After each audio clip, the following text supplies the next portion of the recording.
Clara May Whitmore's knees hit the frozen ground as her 5-year-old son went limp in her arms. "No, no, no, Sam, stay awake, baby. Stay awake for Mama." The blizzard howled around them like a living thing, hungry and patient. Her 8-year-old daughter Lizzie stood beside her, tears freezing on her cheeks. They were 3 miles from town. They would never make it. Clara had failed them, just like she'd failed their father. She pressed her dying son against her chest and screamed into the white void, knowing no one would hear. Someone did. Ted, if you want to know who answered that scream and what he did next, subscribe to my channel and stay until the end. Drop a comment telling me which city you're watching from. I can't wait to see how far this story travels. The morning Clara May Whitmore decided to leave her homestead forever started with her daughter's voice cutting through the pre-dawn darkness. "Mama, Sam won't wake up." Clara bolted upright from the chair where she'd been dozing by the dying fire. She'd meant to stay awake, meant to keep feeding wood into the stove, but exhaustion had pulled her under sometime after midnight. The cabin was cold. Too cold. She crossed to the small bed where her children slept and pressed her hand to her son's forehead. Samuel was 5 years old and burning with fever. "Sammy, open your eyes for Mama." The boy's eyelids fluttered, but didn't open. His breathing came in shallow, ragged gasps. "How long has he been like this?" Clara demanded, pulling Lizzie close. "I don't know, Mama. I woke up and he was making sounds. Bad sounds." Clara's mind raced. The fever had started 2 days ago, just a sniffle, she'd told herself. Children get sniffles. But they'd run out of the willow bark tea that could break a fever. They'd run out of most everything. She looked toward the window. Through the frost-covered glass, she could see the sky beginning to lighten. Gray clouds sat heavy and low on the horizon. Snow coming. More snow. They'd already had 3 storms this month. The drifts around the cabin reached nearly to the windowsills. And now Sam was sick, really sick, and Clara had nothing left to give him. "Lizzie, get dressed. Put on everything warm you have." "Where are we going?" "Town. We're going to town." Lizzie's eyes went wide. "But Mama, Mr. Jenkins said another storm's coming. He said—" "I know what he said." Clara was already pulling on her boots, her fingers clumsy with cold and fear. "But your brother needs medicine. He needs a doctor. There's nothing more I can do for him here." She didn't say what she was really thinking, that if Sam died in this cabin, she would die too. Not from the cold, but from the weight of one more loss she couldn't bear. Lizzie dressed without another word. At 8 years old, she'd learned to read her mother's face to know when arguing was useless. She helped Clara bundle Sam in every blanket they had, wrapping him like a little cocoon with only his flushed face showing. "Can you carry the food sack?" Clara asked. Lizzie nodded, slinging the nearly empty bag over her shoulder. It held 3 biscuits, a handful of dried apple slices, and the last of the jerky. Enough for maybe 1 meal, not enough for 3 miles through snow. Clara lifted Sam into her arms. He weighed almost nothing when had he gotten so thin, but she knew that weight would feel like a millstone before they reached Copper Creek. "Stay close to me," she told Lizzie. "Hold on to my coat and don't let go. No matter what happens, you don't let go." "Yes, Mama." They stepped out into the gray morning. The cold hit Clara like a physical blow, stealing her breath and making her eyes water instantly. The wind had picked up since she'd last checked, sending swirls of snow dancing across the drifts. She could see maybe 50 yards ahead, no more. The road to Copper Creek wasn't really a road, just a track worn by wagon wheels and horses' hooves, now buried under 2 feet of snow. Clara knew the way by memory, by the shape of the hills and the position of certain trees. But in a blizzard, landmarks disappeared. In a blizzard, people disappeared. "Come on, baby," she whispered to Sam, though he couldn't hear her. "Stay with Mama. We're gonna get you help." They walked. The first mile wasn't so bad. The wind was at their backs pushing them forward, and Clara's arms hadn't yet begun to ache. Lizzie trudged beside her, one mittened hand clutching Clara's coat, the other holding the food sack. She didn't complain. She never complained anymore. That was what scared Clara most, how quiet her daughter had become since William died. Lizzie used to chatter constantly, asking questions about everything, singing little songs she made up. Now she moved through the days like a small ghost, doing her chores, eating her meager meals, watching her mother with eyes that saw too much. "Mama." "Yes, sweetheart." "Is Sam gonna die like Daddy did?" Clara's step faltered. She forced herself to keep moving. "No, baby. Sam's gonna be fine. The doctor's gonna give him medicine, and he'll be running around again in no time." "You said Daddy was gonna be fine too." The words hit Clara like a slap. She had no answer for them. What could she say? That she'd lied then, and might be lying now. That hope was all she had left to give, even if it was false hope. "Your daddy was already too sick when we realized," she said finally. "The pneumonia had gotten too deep, but we caught Sam's fever early. That's why we're going now while there's still time." Lizzie didn't respond. Clara couldn't tell if she believed her or not. They walked on. The second mile was harder. The wind had shifted, blowing directly into their faces now, and the snow was falling thicker. Clara's arms burned from carrying Sam. She'd shifted him to her hip, then to her other hip, then cradled against her chest again.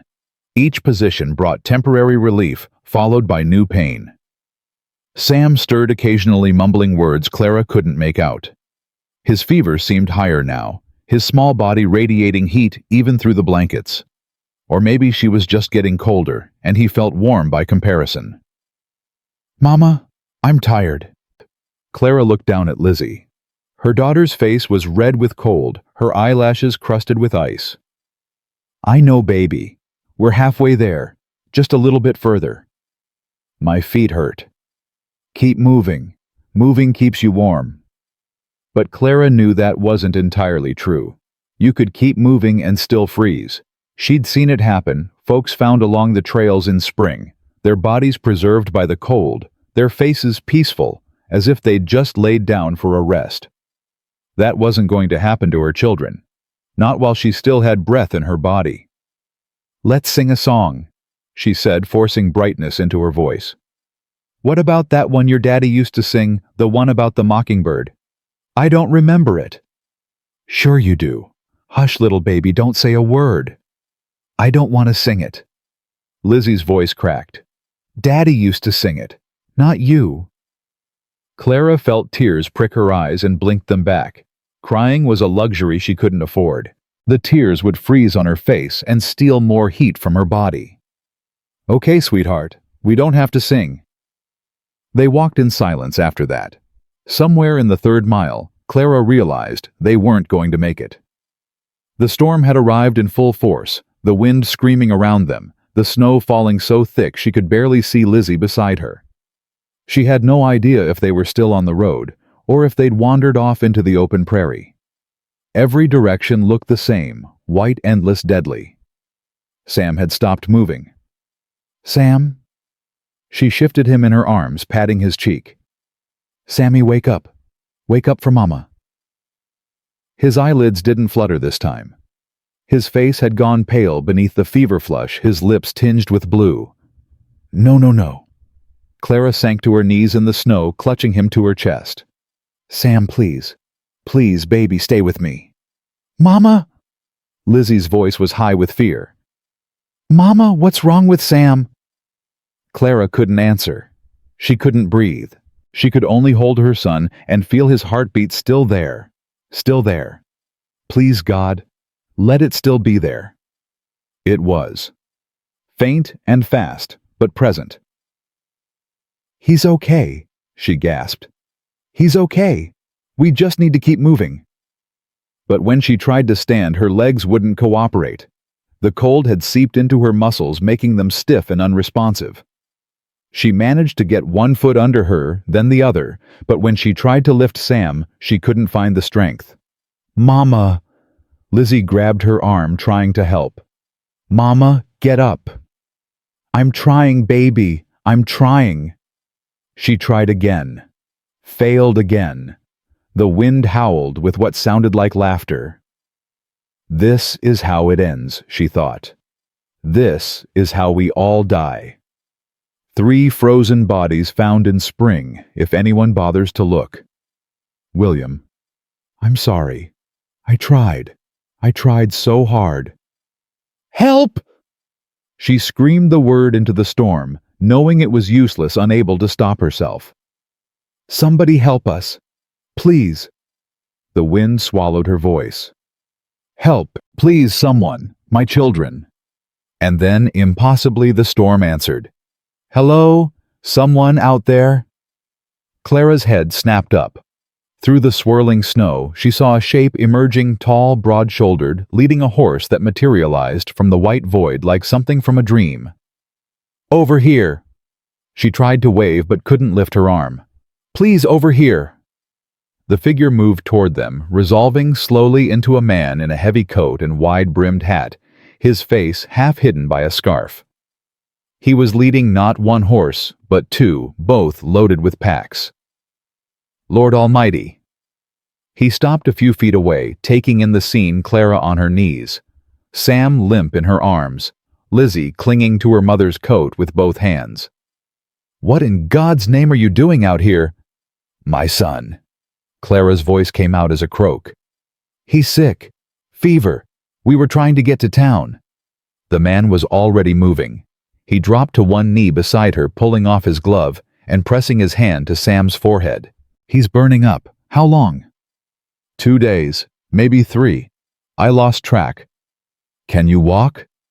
Clara tried to answer honestly. I don't know. He nodded once, as if he'd expected that. There's a line shack about a quarter-mile west, used by cattle hands in summer. It'll have a stove, maybe some supplies. We need to get out of this storm before it kills all of us. West? Clara looked around wildly, seeing nothing but white. I can't tell which way. I can. The man stood, taking Sam from her arms before she could protest. He cradled the boy against his chest, with a gentleness that surprised her. Can you ride? Yes. Good. I'm putting you on my horse with your boy. Keep him warm as you can. He turned to Lizzie. What's your name, little miss? Lizzie. Her voice was tiny. Lizzie, I'm gonna put you on the other horse. Can you hold on to the saddle horn real tight? Lizzie nodded, her eyes huge. That's a brave girl. Let's go. It happened fast. After that, Clara lifted onto a massive black horse Sam placed in her arms, blankets adjusted around them both. Lizzie sat atop the pack horse, her small hands gripping the saddle horn like her life depended on it, which Clara realized it did. The man took the reins of both horses and began walking west, leaning into the wind, his boots finding solid ground where Clara would have seen only snow. Who are you? She called out, having to shout to be heard over the storm. He turned his head, and for a moment she saw his eyes, dark brown, steady with something like pain buried deep beneath the surface. Name's Callahan, Josiah Callahan. He turned back to face the storm. Save your strength, ma'am. We ain't out of this yet. They reached the line shack just as Clara was beginning to think it didn't exist, that this stranger had invented it, or that the storm had swallowed it whole. But suddenly, there it was, a dark shape against the white, barely larger than a chicken coop, but solid and real. Josiah shouldered open the door and carried Sam inside. Clara dismounted clumsily, her legs threatening to buckle, and helped Lizzie down from the pack horse. Together they stumbled into the shelter. It was dark inside and cold, but at least the wind couldn't reach them. Clara heard Josiah moving around, heard the scrape of a match, and then light flared as he lit a lantern. The shack was small but well maintained. A cast-iron stove sat in one corner, a stack of firewood beside it. A narrow cot lined one wall, and shelves held a few tins and supplies. Get on the cot, Josiah ordered. Both of you, keep that boy between you for warmth. He was already stuffing kindling into the stove. I'll have a fire going in a minute. Clara obeyed without argument. She settled onto the thin mattress with Sam cradled against her, Lizzie pressed to her other side. They were still freezing, still wet with melted snow, but alive. They were alive. The fire caught quickly, and Josiah added larger pieces of wood until it was crackling steadily. Warmth began to seep into the tiny space. Clara felt her muscles slowly unclench. "Thank you." The words seemed absurdly inadequate. We would have died out there." Josiah pulled a tin pot from the shelf and began filling it with snow from outside the door. "Probably," he agreed. "What were you thinking heading out in weather like this?" The bluntness should have stung, but Clara was too tired for pride. "My son needed a doctor. We couldn't wait for the storm to pass." "There's no doctor in Copper Creek. Doc Morrison moved to Helena 2 months back." Clara felt something break inside her. No, there has to be. Just old Maggie O'Brien with her herbs and poultices. She's good though. Saved more folks than most doctors I've known. Maggie O'Brien. Clara had met her once briefly when she'd gone to town for supplies last fall. A sharp-tongued Irish woman who ran the boarding house and seemed to know everything about everyone. "We have to get to her," Clara said. Your boy needs rest and warmth right now." Josiah set the pot on the stove to melt the snow. "Storm won't let up for hours yet, maybe not until morning. We go out there now, we all die. That help your son any?" Clara wanted to argue, but she couldn't. He was right. She knew he was right. All she could do was hold Sam closer and pray that she hadn't waited too long. "He's been sick for days," she said quietly. "I kept thinking he'd get better. Kept telling myself it was just a cold." "Fever." "Yes, and coughing. Trouble breathing." Josiah nodded, his face grim. "Sounds like it could be lung fever. Seen it before. Hits young ones hard." He paused, seeing Clara's face. "Also seen young ones beat it. They're tougher than they look." "He's so small." "Small don't mean weak, ma'am."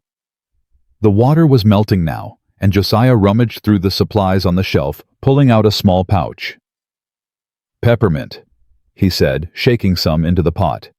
"Won't cure him, but might help him breathe easier. And we need to get his fever down. You got any extra cloth? Something we can wet and put on his forehead." Clara looked down at herself. Her dress was damp, her shawl soaked through. "I don't—" Josiah was already pulling off his own scarf dry beneath his coat and handing it to her. "Use this. Wet it in the warm water, not cold. Cold'll shock his system." Clara took the scarf, her fingers brushing his. His hands were rough, calloused, but steady. "You know a lot about doctoring." "Know a lot about keeping people alive." He didn't elaborate. For the next hour, they worked together in focused silence. Josiah tended the fire and prepared the peppermint tea using a battered tin cup he found on the shelf. Clara bathed Sam's face and wrists with the warm, damp scarf, trying to draw the fever out of him. Lizzie curled at the foot of the cot, watching with those two old eyes. When the tea was ready, Clara lifted Sam's head and dribbled it slowly into his mouth. He coughed, sputtered, but swallowed. After a few more sips, his breathing seemed to ease slightly. "That's good," Josiah said. "Keep doing that every half hour." "Mr. Callahan." "Josiah, or Joe if you prefer." "Josiah." Clara hesitated. "Why were you out in that storm? No sensible person would be traveling in weather like this." A ghost of a smile crossed his weathered face. "Could ask you the same thing. I told you, my son, and I was delivering supplies to the trading post in Copper Creek. Got caught by the storm, same as you." He settled onto the floor with his back against the wall, stretching his long legs out before him. "Though I reckon I had better odds than you did. Known these trails for years, and I wasn't carrying 2 young ones." "We've lived here for 3 years," Clara said, a trace of defensiveness in her voice. "I know the trail to town." "In summer, sure. In a blizzard." Josiah shook his head. "Blizzards change everything. Landmarks disappear. Distances stretch. A 3-mile walk becomes a death march." Clara looked away. She knew he was right. She'd nearly killed her children with her desperation to save them. "Where's your husband, ma'am, if you don't mind my asking?" The question hit like a punch to the gut, even though she should have expected it. Dead. Pneumonia. Last winter. I'm sorry. Everyone's sorry. Clara heard the bitterness in her own voice and tried to soften it. He was a good man, good husband, good father. We came out here together, built that homestead with our own hands. He believed in this land. She swallowed hard. And then he just got sick. 1 week he was chopping firewood, next week I was putting him in the ground. Josiah was quiet for a long moment. Life out here don't offer guarantees, he said finally. Takes who it wants when it wants. No rhyme or reason to it. That's supposed to make me feel better. No, ma'am, just supposed to be the truth. Lizzie stirred at the foot of the cot. Mama, I'm hungry.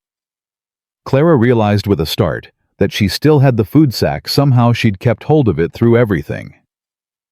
She pulled it open and handed Lizzie one of the biscuits. Eat slowly, sweetheart. Make it last.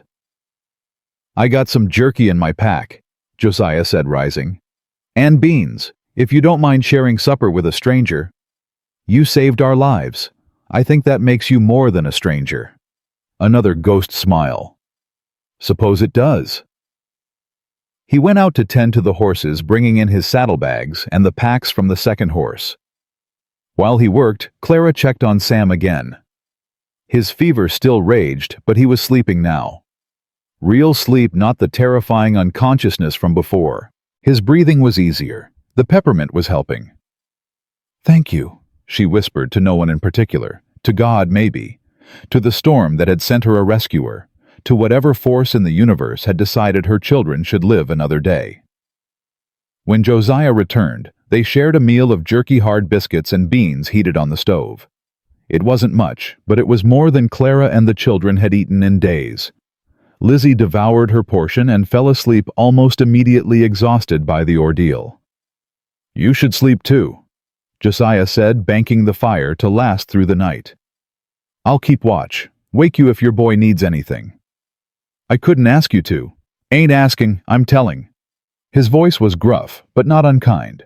You're dead on your feet, ma'am. You collapse, who's gonna take care of these young ones? He had a point. Clara was so tired she could barely keep her eyes open. But she hesitated, looking at this man she'd known for only a few hours. A stranger who'd appeared out of a blizzard and saved her family. Could she trust him?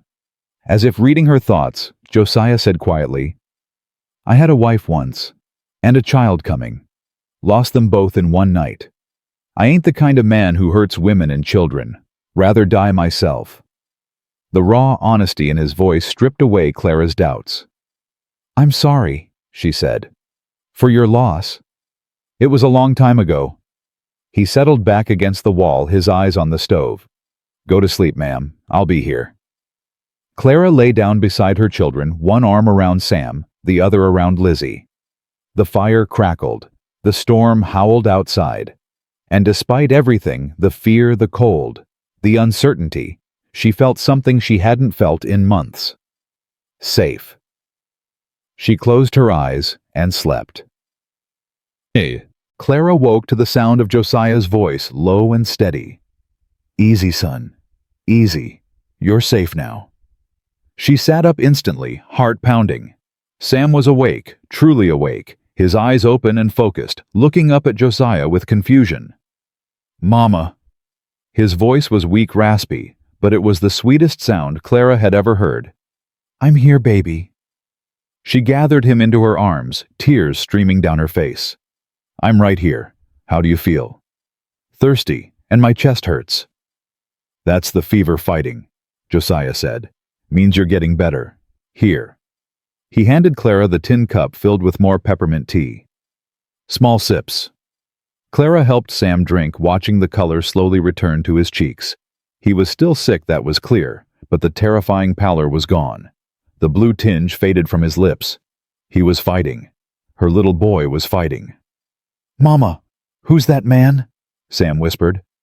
Clara looked at Josiah Callahan standing by the stove with firelight flickering across his weathered face. A stranger 12 hours ago.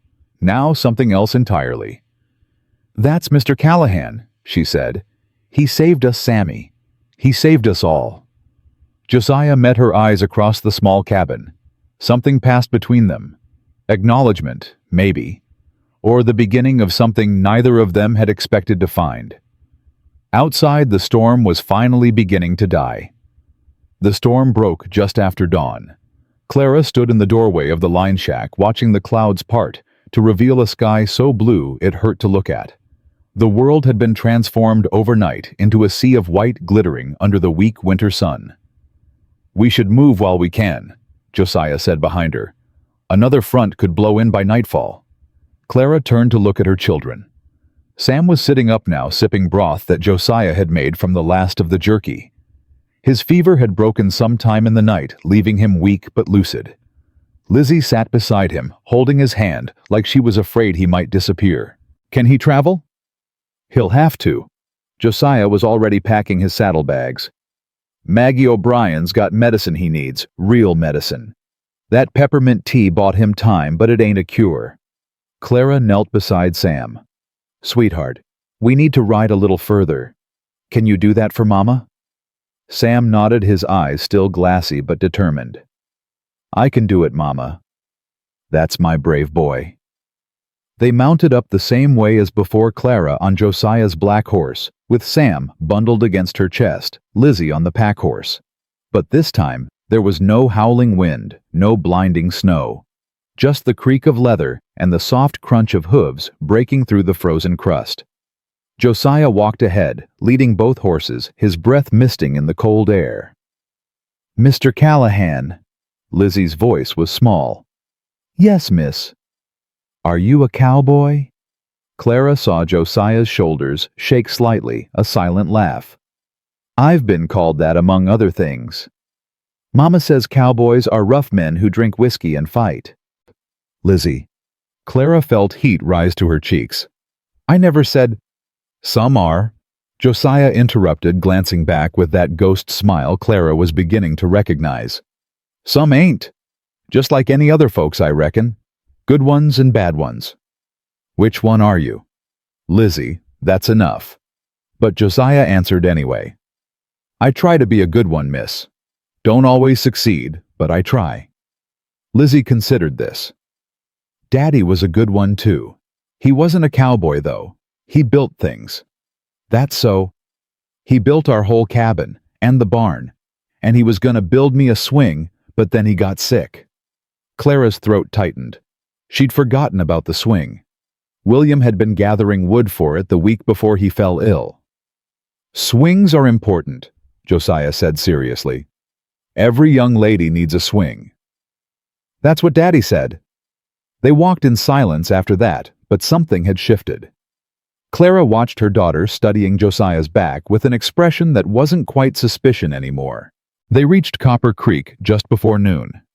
The town wasn't much a single main street with a general store, a saloon, a church, and a scattering of other buildings. Smoke rose from chimneys, and a few hardy souls moved between structures bundled against the cold. "Boarding house is at the end of the street," Josiah said. "That's where Maggie'll be." As they rode in, Clara noticed people stopping to stare. A woman with 2 children escorted by a stranger she knew how it looked. Knew how fast gossip spread in small towns. Let them talk, she thought. My son is alive. That's all that matters.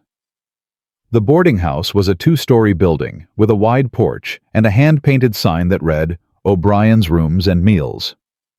Before they could dismount, the front door flew open and a woman emerged, short, stout, with steel-gray hair and eyes that missed nothing.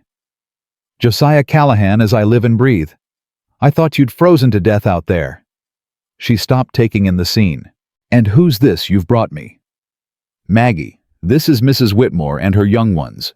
The boy's got lung fever, needs your help." Maggie's expression changed instantly. She was down the porch steps and reaching for Sam before Clara could react. "How long?" 3 days, maybe 4. Fever broke last night, but he's still weak." "Bring him inside, now."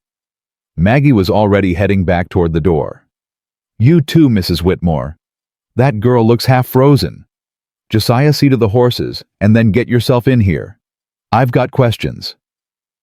The interior of the boarding house was warm and cluttered, smelling of wood smoke and something savory cooking in the kitchen. Maggie led them up a narrow staircase to a small room with 2 beds and a window facing the street. "Put him here." She pulled back the covers on the nearest bed. "Mrs. Whitmore helped me get these wet clothes off him. Josiah, there's hot water on the stove. Bring it up. And the brown bottle from my medicine cabinet, you know the one." For the next hour, Clara did exactly as Maggie instructed. They stripped Sam down and wrapped him in warm, dry blankets. Maggie prepared a poultice that smelled of mustard and herbs, pressing it against his chest. She dosed him with something from the brown bottle, elderberry and willow bark, she explained. Nature's own medicine. Through it all, Lizzie sat in the corner watching with those 2 old eyes. "He's gonna be fine," Maggie finally pronounced, stepping back. "Another day or 2 of rest and proper food, and he'll be right as rain. You got him here just in time." Clara's legs gave out. She sank onto the edge of the other bed, her whole body shaking. "Thank God. Thank God." "Thank Josiah Callahan, more like."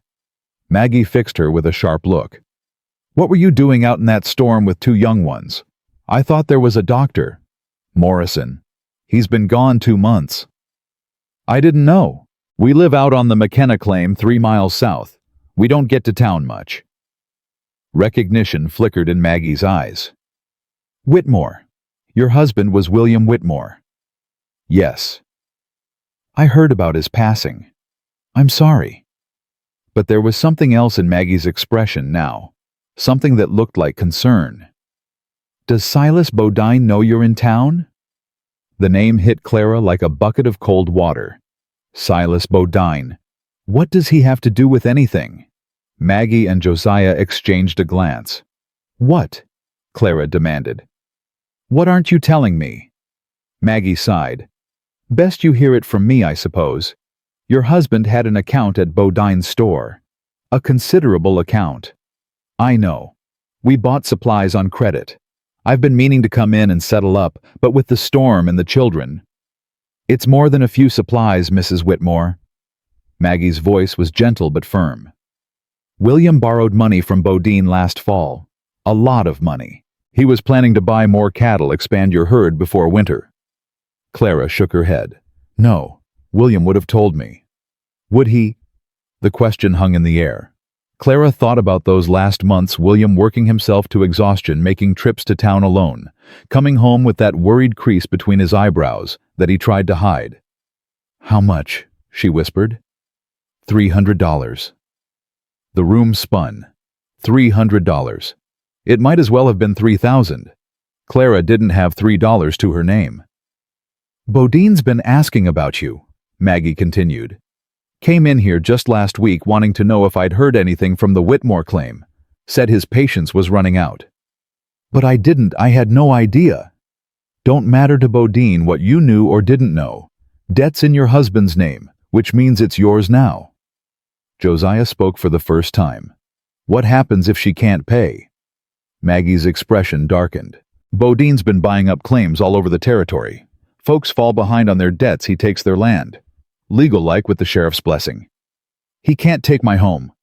Clara was on her feet now, fists clenched. "That land is all I have, all my children have. I'm just telling you what I know, Mrs. Whitmore." The sound of boots on the porch made everyone freeze. Heavy footsteps crossed to the front door, followed by a knock that sounded more like a demand. "Maggie, you in there? Saw that Callahan fella ride in with a woman and young ones. Word is, it's the Whitmore widow." Clara's blood turned to ice. "That's him," Maggie whispered. "Silas Bodine himself." Josiah moved to the doorway, blocking it with his body. "You don't have to see him." "Yes, I do." Clara straightened her shoulders, smoothing her skirt with shaking hands. "If I hide, he'll just come back. Better to face it now." "I'll come with you." "Mr. Callahan." "Josiah. And I ain't asking." Something in his eyes stopped her argument. She nodded once and headed for the stairs. Silas Bodine was exactly what Clara had expected, a thick-necked man in an expensive coat, his face soft from easy living, but his eyes hard as flint. He stood in Maggie's parlor like he owned it, which Clara realized he probably did. Men like Bodine owned everything eventually. "Mrs. Whitmore." He smiled, showing too many teeth. "What a pleasure to finally meet you face to face.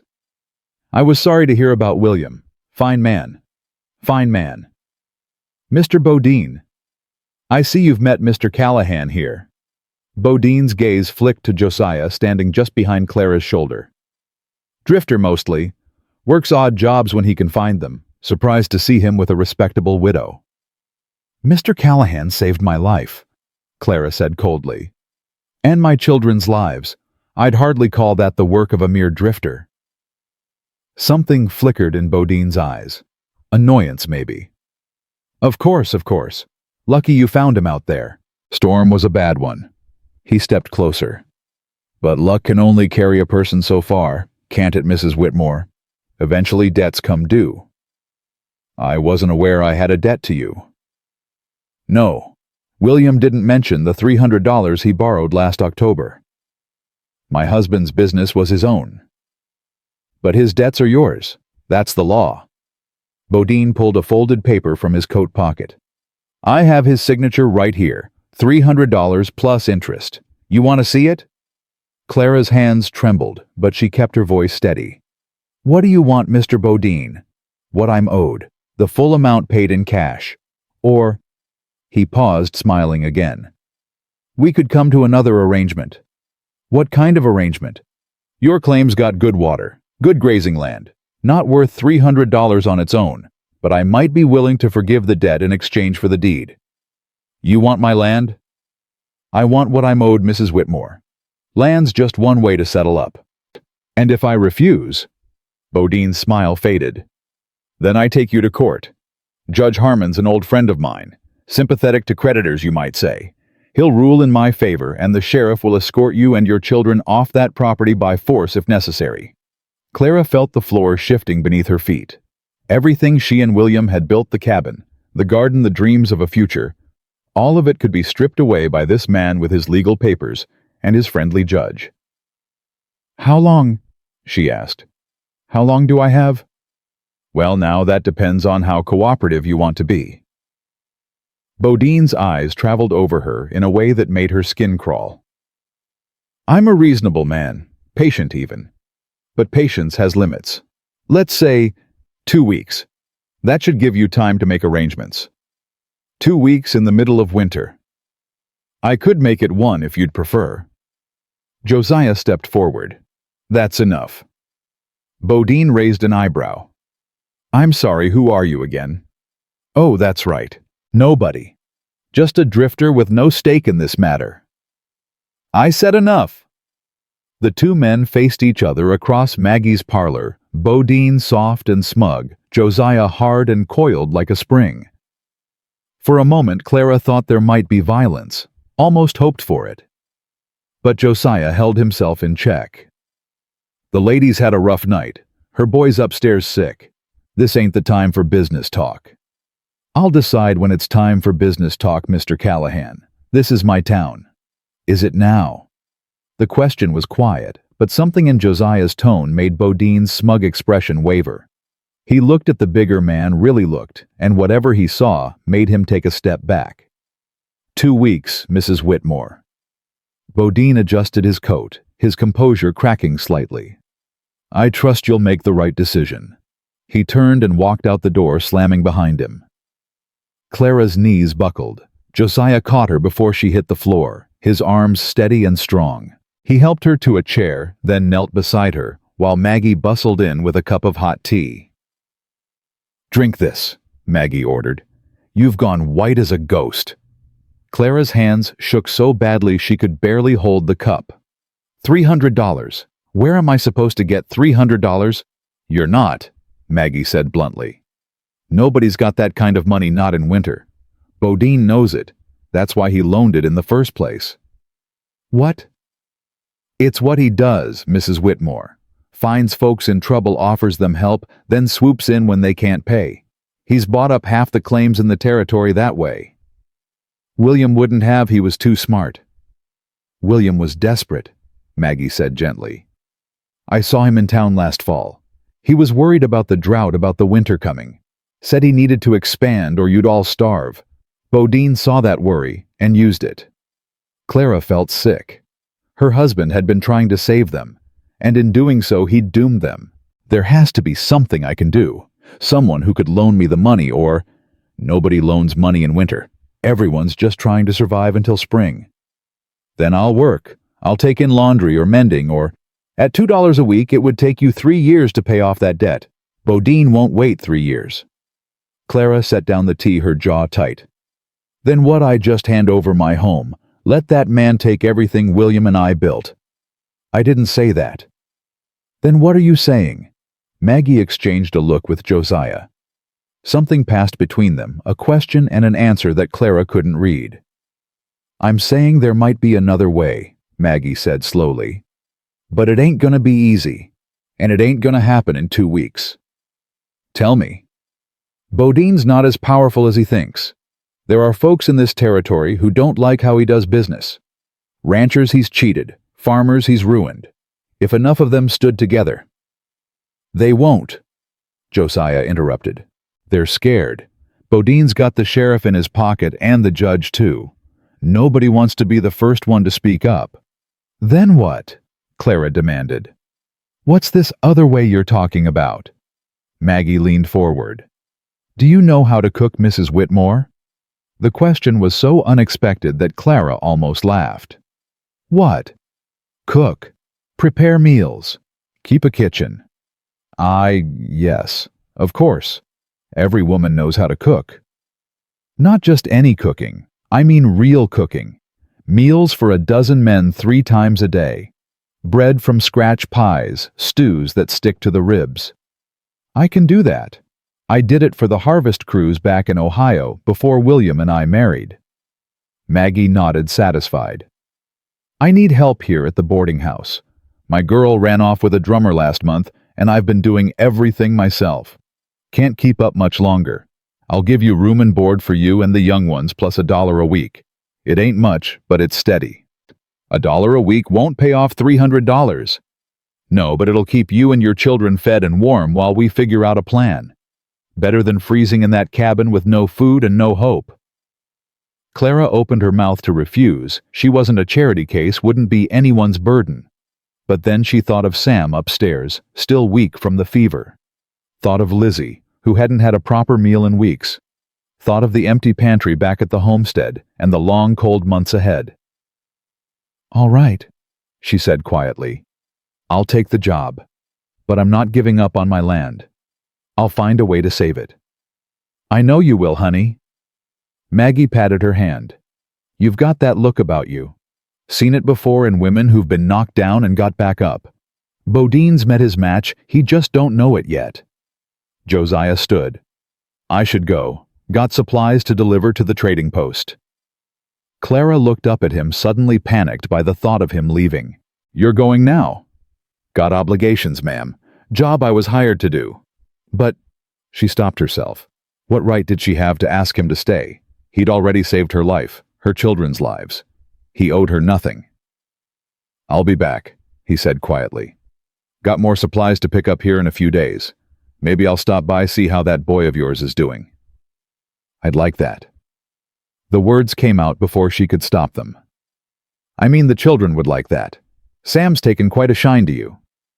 A smile flickered across Josiah's weathered face. Has he now? Yes, he asked about you this morning. Wanted to know where the cowboy went. Tell him the cowboy had to tend to his horse, but he'll be back. He tipped his hat, nodded to Maggie, and walked out. Clara stood at the window watching him cross the street to where his horses waited. He mounted the black horse with the easy grace of a man who'd spent most of his life in the saddle, gathered the pack horse's lead, and headed out of town without looking back. You like him, Maggie observed. I barely know him. Don't take long to know a good man when you meet one. Question is whether you'll let yourself see it. Clara turned from the window. My husband's been dead less than a year. I'm not looking for... Didn't say you were looking. Just said you like him. Ain't no crime in that. There's a lot more important things to worry about than whether I like some drifter cowboy. True enough. Maggie's eyes twinkled. But life has a way of sorting itself out, Mrs. Whitmore. Sometimes the worrying and the liking happen all at once. Clara had no answer for that. She went upstairs to check on Sam. He was sleeping peacefully, his color better than it had been in days. Lizzie had curled up beside him on the bed, one arm thrown protectively across her little brother's chest. My babies, Clara thought. My whole world. She'd fight for them. She'd fight Bodine, fight the winter, fight anyone who tried to take away their future. She didn't know how yet, but she'd figure it out. She always did. And if a certain cowboy happened to come back through town, well, that was something she'd figure out too. The next few days passed in a blur of work. Clara threw herself into helping Maggie rising before dawn to stoke the fires and start the breakfast biscuits, falling into bed exhausted each night. The physical labor felt good, honest, and purposeful in a way that waiting and worrying never could be. Sam improved rapidly. By the third day, he was sitting up and eating solid food. By the fifth, he was out of bed and driving Maggie crazy with questions about everything in the boarding house. That boy of yours has got a curious mind, Maggie observed, watching Sam examine the mechanism of the grandfather clock in the parlor. Reminds me of my own Timothy, God rest him. I didn't know you had a son. Had. Lost him in the war. Lost my husband too a year later. Grief took him, I suppose. Maggie's voice was matter of fact, but Clara heard the old pain beneath it. That's when I came west. Nothing left for me back east. I'm sorry. We've all lost someone, Mrs. Whitmore. That's just life. The question is what you do with what's left. Lizzie was harder to read. She did her chores without complaint, helped with the younger children of other boarders, and spoke politely when spoken to. But Clara caught her daughter staring out windows at odd hours, and sometimes at night she heard soft crying from the room they shared. Lizzie, sweetheart, what's wrong? Nothing, Mama. You can tell me, whatever it is. But Lizzie just shook her head and turned her face to the wall. On the sixth day, Josiah Callahan walked back into Clara's life. She was in the kitchen up to her elbows in bread dough when she heard his voice in the parlor. Her heart gave a traitorous leap that she firmly ignored. Mr. Callahan, she said coolly, wiping her hands on her apron as she emerged from the kitchen. I didn't expect to see you so soon. Got done with my deliveries early. He was holding his hat in his hands, turning it in slow circles, a nervous habit she hadn't noticed before. Thought I'd check on the boy. He's much better, thank you. Maggie's medicine worked wonders. Glad to hear it. An awkward silence stretched between them. Would you like some coffee? Clara asked finally. I just made a fresh pot. That'd be welcome, ma'am. They sat at Maggie's kitchen table, steam rising from their cups, while Clara tried to think of something to say that wasn't thank you for saving my life, or why did you come back, or are you staying? Bodine been giving you any more trouble? Josiah asked. He came by once. Maggie chased him off with a broom. Josiah's lips twitched. I'd have paid money to see that. It was quite a sight. He threatened to have her arrested for assault. She told him to go ahead and try that every woman in town would testify on her behalf. And would they? Probably. Everyone hates him. They're just afraid to say so. Josiah nodded slowly. Fear's a powerful thing. Makes people do things they wouldn't otherwise. Or not do things they should. Is that why you left? The question slipped out before Clara could stop it. Before I mean, why you became a drifter. His expression shuddered. That's a long story, Mrs. Whitmore. Clara, if you're going to keep saving my life, you might as well use my name. That ghost smile again. Clara, then.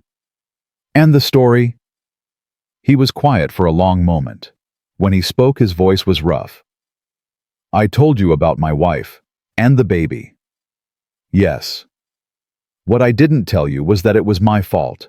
We were living in Colorado then. I was working at a mine, good wages, steady work. But the hours were long, and I wasn't home when I should have been." He stared into his coffee like it held answers. "She went into labor early. By the time a neighbor found her, it was too late. She'd been alone, scared, calling for me." "Josiah." "I couldn't stay there after. Everywhere I looked I saw her face, heard her voice, so I left. Been leaving ever since." Clara reached across the table and covered his hand with hers. He flinched at the touch but didn't pull away. "It wasn't your fault," she said quietly. "You couldn't have known." "Doesn't feel that way." "I know. William used to say he'd take care of everything, that I shouldn't worry. And then he died, and I found out about the debt and—" She took a shaky breath. "I keep thinking if I'd paid more attention, if I'd asked more questions, maybe I could have stopped him from making that deal with Bodine." "You're not responsible for other people's choices." "Neither are you." Their eyes met. Something crackled in the air between them. Recognition, maybe. The understanding of two people who'd carried guilt so long it had become part of them. "Mama!" They sprang apart as Lizzie appeared in the kitchen doorway. Clara felt heat flood her cheeks, though they'd been doing nothing wrong. "Yes, sweetheart." "Sam wants to know if the cowboy will read to us tonight. He says Mr. Callahan promised to tell him about fighting Indians." Josiah laughed a real laugh this time, warm and surprised. "I don't recall promising that exactly, but I suppose I could tell a story or two, if your mama doesn't mind." Clara looked at her daughter, at the first spark of interest she'd seen in Lizzie's eyes in months. "I don't mind at all." That night, Josiah sat in the parlor with both children at his feet, spinning tales of the frontier that were probably half true at best. Sam listened with wide eyes, occasionally interrupting with questions. And Lizzie quiet-guarded. Lizzie laughed. It was the first time Clara had heard her daughter laugh since William died. Later, after the children were in bed, Clara found Josiah on the boarding house porch, looking up at the stars. "Thank you," she said, "for the stories. Sam hasn't stopped talking about the brave scout who rescued the settlers." "Mostly true," Josiah said.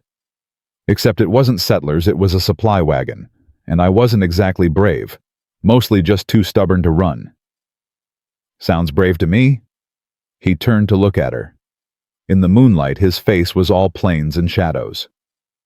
"Clara, I need to ask you something." "All right." "What are you going to do about Bodine? The 2 weeks are almost up." Her stomach clenched. She'd been trying not to think about it. "I don't know. Maggie thinks maybe. Maggie's ideas won't work fast enough, and Bodine's not going to wait." "Then what do you suggest?" "I've got some money saved. Not $300, but enough to buy time. Make a partial payment, show good faith." "I can't take your money." "It's not charity, it's a loan." "And how would I pay it back?" "However you want. Whenever you can. No interest, no deadline." He shoved his hands in his pockets. "I know you've got your pride. Believe me, I understand.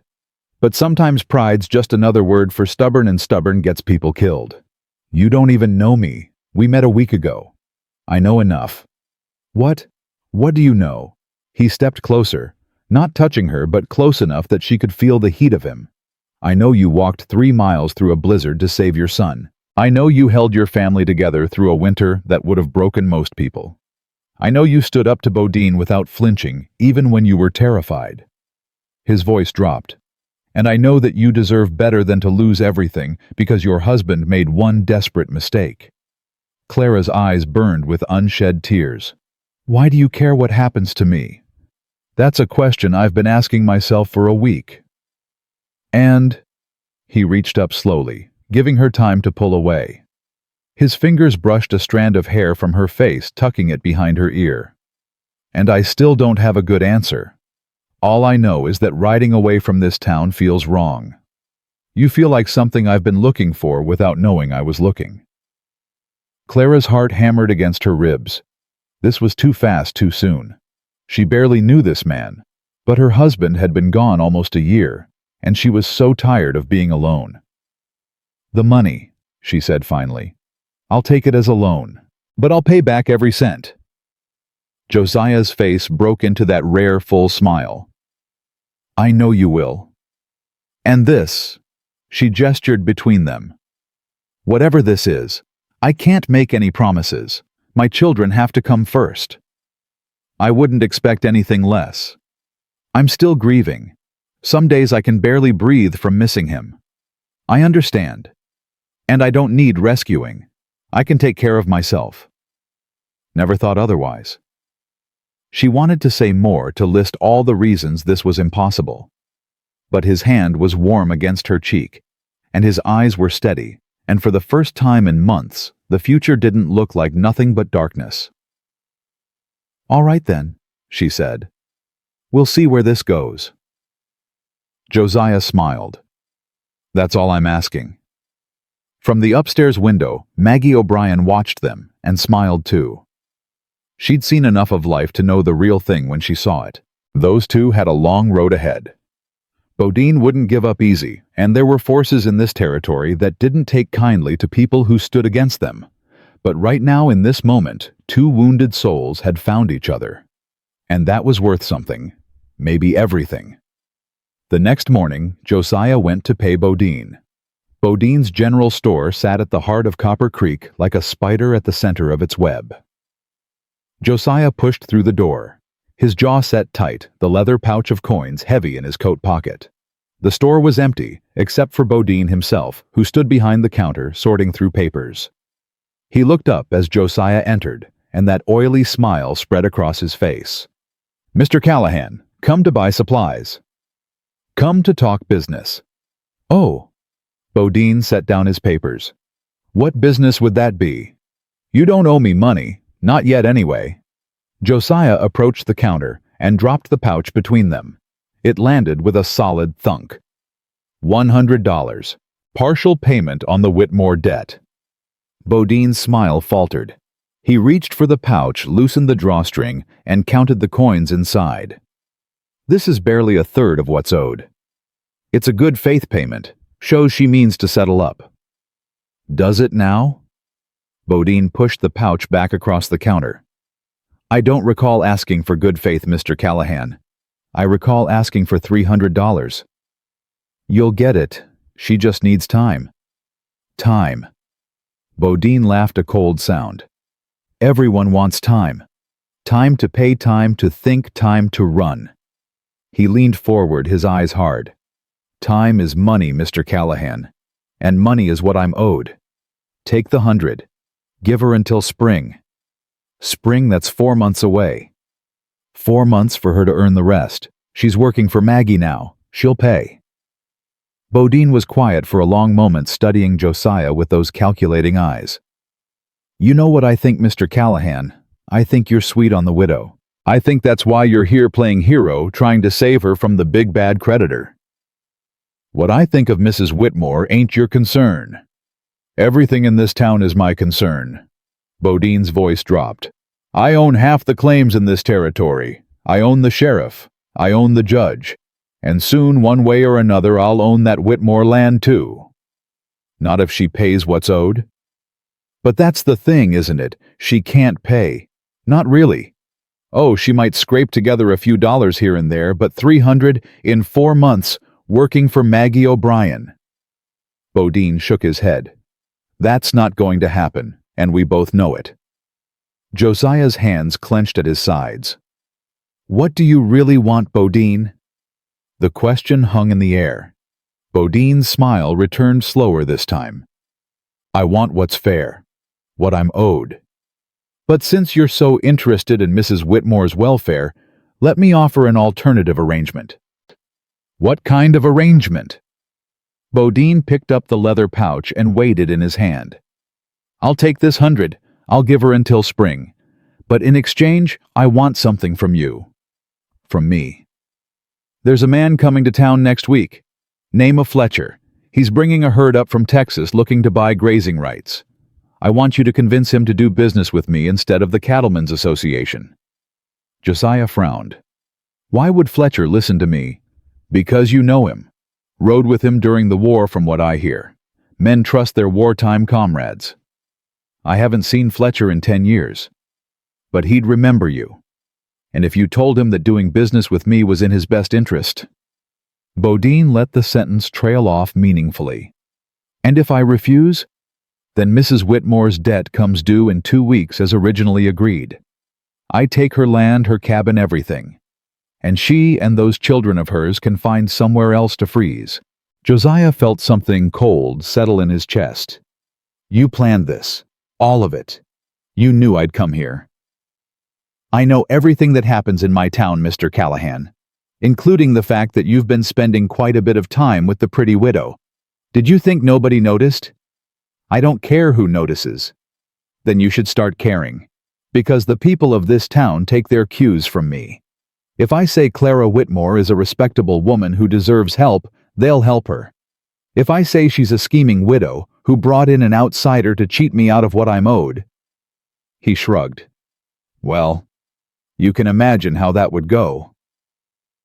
Josiah wanted to hit him. The urge was so strong his fist actually came up before he caught himself. Bodine saw the movement and his smile widened. Go ahead, strike me. Give me a reason to call the sheriff. I'm sure Mrs. Whitmore would appreciate you rotting in jail while I take her home. Josiah lowered his fist. I'll think about your offer. Don't think too long. Fletcher arrives in a week. Bodine tossed the leather pouch back. Keep your $100 for now. Come back when you've made your decision. Josiah caught the pouch turned and walked out without another word. Clara was waiting for him on the boarding house porch. One look at his face told her everything she needed to know. He refused. Worse. Josiah sank onto the porch step beside her. He wants me to do something for him. Something that goes against everything I believe in. What? Josiah told her about Fletcher, about the grazing rights, about Bodine's threat. Clara listened in silence. When he finished, she shook her head slowly.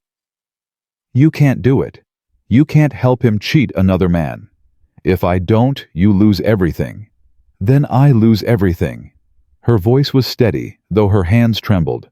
I won't have you compromise yourself for me. That's not who you are.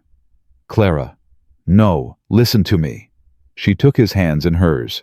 I've had men make decisions for me my whole life. My father arranged my marriage. William decided to come west. He borrowed money without telling me. Everyone thought they knew what was best. Her grip tightened. I'm done with that. If I'm going to lose my home, it'll be on my terms. Not because some man traded his honor for my sake. Josiah stared at her. You'd really rather lose everything than have me do what Bodine wants? Yes. Why? Clara met his eyes. Because if you do this thing, you won't be the man I... She stopped herself, looking away. The man you what? It doesn't matter. It matters to me. She was quiet for a long moment. When she spoke again, her voice was barely a whisper. The man I'm starting to love. The words hit Josiah like a physical blow. He opened his mouth, closed it again. You don't have to say anything, Clara said quickly. I know it's too soon. I know we barely know each other. I couldn't let you ruin yourself without understanding what you'd be ruining it for. Josiah reached out and cupped her face in his hands, tilting it toward him. Clara Whitmore, you are the most stubborn, prideful, infuriating woman I have ever met. I know.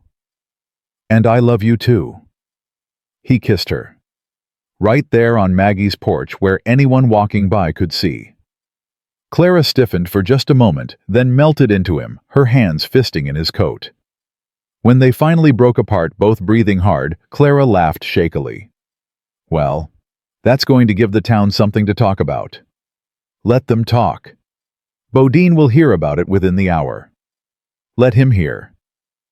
From inside the boarding house came the sound of children's laughter, Sam and Lizzie playing some game of their own invention. Clara glanced toward the window, then back at Josiah. We need a plan, she said. A real plan. Not just waiting and hoping. I know. Maggie mentioned something before. About people Bodine has cheated. Ranchers who've lost their land, farmers who've been ruined. She thinks they might stand together. She thinks they're scared. But fear can break if you push it hard enough. Josiah nodded slowly. I know a few men in the territory. Honest men. Maybe I could talk to them, see if anyone's willing to speak up. And I'll talk to the women. They see things their husbands don't. They know who's been hurt. It's dangerous. Bodine won't take kindly to people organizing against him. Then we'll have to be careful. They sat in silence for a moment, the weight of what they were planning settling over them. Going against a man like Bodine wasn't just difficult, it could be deadly. There's something else, Josiah said quietly. Something I need to tell you. Clara's stomach tightened. What? That man Bodine mentioned. Fletcher. We did ride together in the war. But that's not the whole story. What's the whole story? Josiah's face was drawn, his eyes distant. Fletcher and I were part of the same unit. We were close, like brothers. But after the war ended, things changed. He got involved with some bad men, outlaws mostly. I tried to talk him out of it, but he wouldn't listen. What happened? We had a falling out. Last time I saw him, he swore he'd kill me if our paths ever crossed again. Clara felt the blood drain from her face. And now he's coming here? In a week, apparently. Does Bodine know about your history? I don't know. Maybe. Bodine seems to know everything. So he's not just asking you to betray Fletcher. He's sending you to a man who wants you dead. Josiah's jaw tightened. Looks that way. Clara stood abruptly, pacing the porch. This is a trap. He's hoping Fletcher will kill you. Then he gets what he wants without lifting a finger. Maybe. We have to tell someone. The sheriff? The sheriff works for Bodine. Then what? We just wait for Fletcher to arrive and hope he's forgotten his grudge. No. Josiah rose to his feet. We find Fletcher first, before he gets to town, before Bodine can poison him against us. That's insane. You said yourself he wants you dead. That was 10 years ago. People change. Or they don't. Josiah took her hands again. Clara, I've been running from my past for a long time. From Fletcher, from the war, from everything. Maybe it's time I stopped running. Even if it gets you killed. Even then. Clara wanted to argue, wanted to scream that this was foolish, that she'd just found him and couldn't bear to lose him. But she saw the resolve in his eyes and knew there would be no changing his mind. Then I'm coming with you. Absolutely not. You don't get to decide that. Clara. You said it yourself. I'm stubborn, prideful, infuriating. She set her jaw. I'm also not letting you ride off to face a man who wants to kill you alone. What about the children? Maggie will watch them. She's been wanting to spoil Sam and Lizzie anyway. This isn't a game. Fletcher is dangerous. So am I. Despite everything, Josiah laughed. Lord help me, I believe you. They left at dawn the next morning, Josiah on his black horse and Clara on a roan mare borrowed from Maggie's stable. Sam and Lizzie had been told they were going to check on the homestead, which wasn't entirely a lie. They would pass by on their way to intercept Fletcher's herd. Lizzie had been suspicious. You're not just checking on the house. Clara knelt to meet her daughter's eyes. You're right. There's a man coming to town, and Mr. Callahan needs to talk to him before he arrives. It's important. Why? Because sometimes grown-ups have to fix old mistakes, and sometimes that's hard and scary. But Mr. Callahan is brave, and I want to help him. Lizzie studied her mother's face. Is he going to be our new daddy? The question hit Clara like a thunderbolt. She opened her mouth, closed it again. It's okay if he is, Lizzie continued. I like him. Sam likes him too. He makes you smile again. Clara pulled her daughter into a fierce hug. I don't know what's going to happen, sweetheart, but I promise you whatever happens, I will always come back to you. Always. Promise? I promise. The ride south was quiet. They followed the trail that cattlemen used to drive herds up from Texas, asking occasional travelers if they'd seen Fletcher's outfit. By midday, they learned the herd was still 2 days out, camped near a creek about 15 miles south. We'll reach them by nightfall, Josiah said. And then what? And then I find Fletcher and hope he's willing to listen before he starts shooting. They stopped to rest the horses near a rocky outcropping. Clara unpacked the food Maggie had insisted they take: biscuits, dried meat apples that were slightly soft but still sweet. "Tell me about him," Clara said. "Fletcher, what was he like before the war?" Josiah was quiet for a long moment. "He was my best friend, closer than any brother. We grew up in the same town back in Virginia. Used to spend summers fishing, hunting, causing trouble."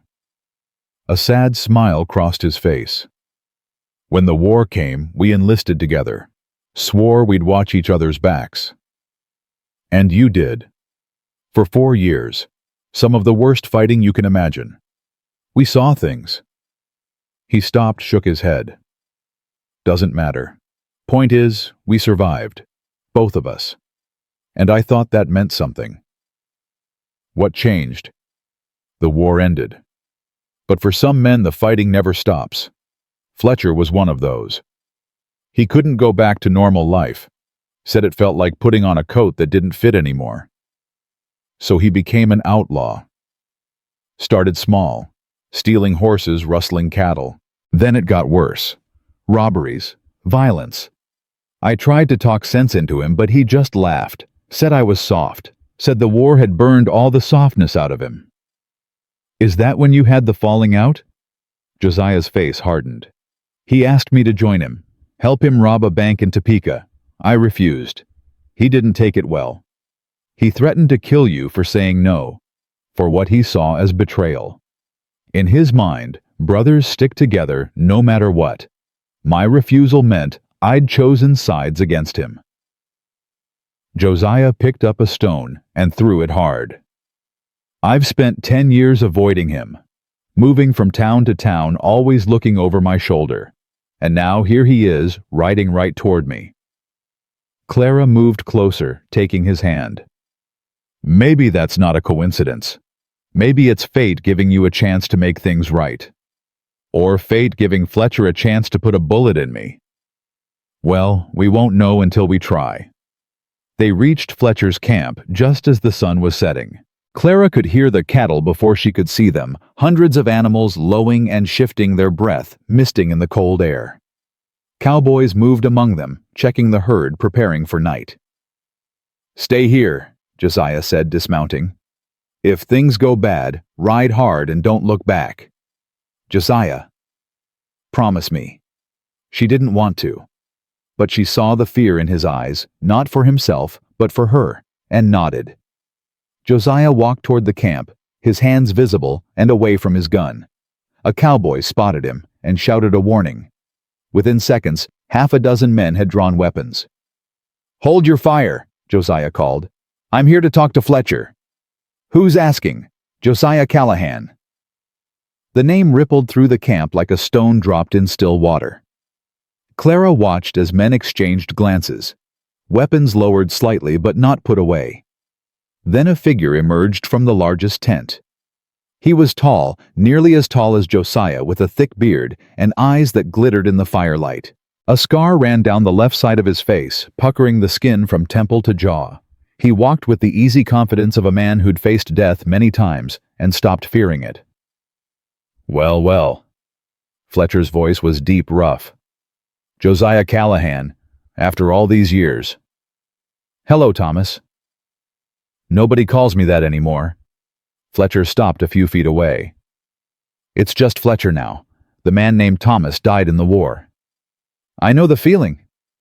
The two men stood facing each other, tension crackling between them. Clara's hand crept toward the pistol at her hip. Josiah had insisted she carry it, but she stayed where he'd left her. "I should kill you where you stand," Fletcher said conversationally. "You know that." "I know. I spent years planning it. What I'd say, how I'd do it. Sometimes slow, sometimes fast." Fletcher's hand rested on his own gun. "And now here you are walking into my camp like nothing ever happened." "A lot has happened, 10 years worth. Not enough to make me forget." "I'm not asking you to forget. I'm asking you to listen." Fletcher laughed, a harsh, bitter sound. "Listen, you walked away from me, Callahan. Left me to face it all alone. And now you want me to listen? I walked away because what you were doing was wrong. Robbing, killing, that wasn't who we were. It's who the war made us. No, it's what you chose. There's a difference. Fletcher's eyes narrowed. Careful. You're in my camp, my men. One word from me and you're a dead man. Then give the word, get it over with. The silence stretched. Clara held her breath. Then slowly Fletcher's hand dropped from his gun. Why are you really here, Josiah?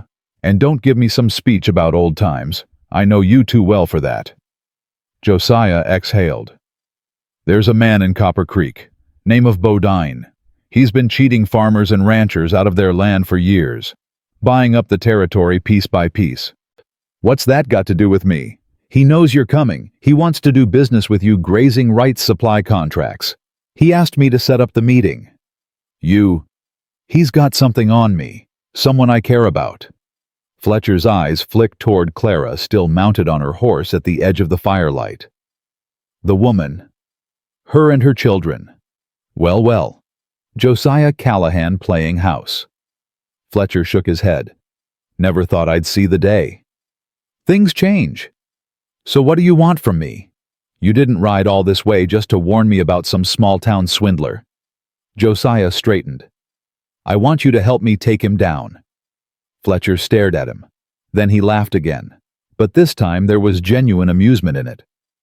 You want me to help you after everything? You've done a lot of wrong things, Thomas. I know that. But I also know the man you used to be.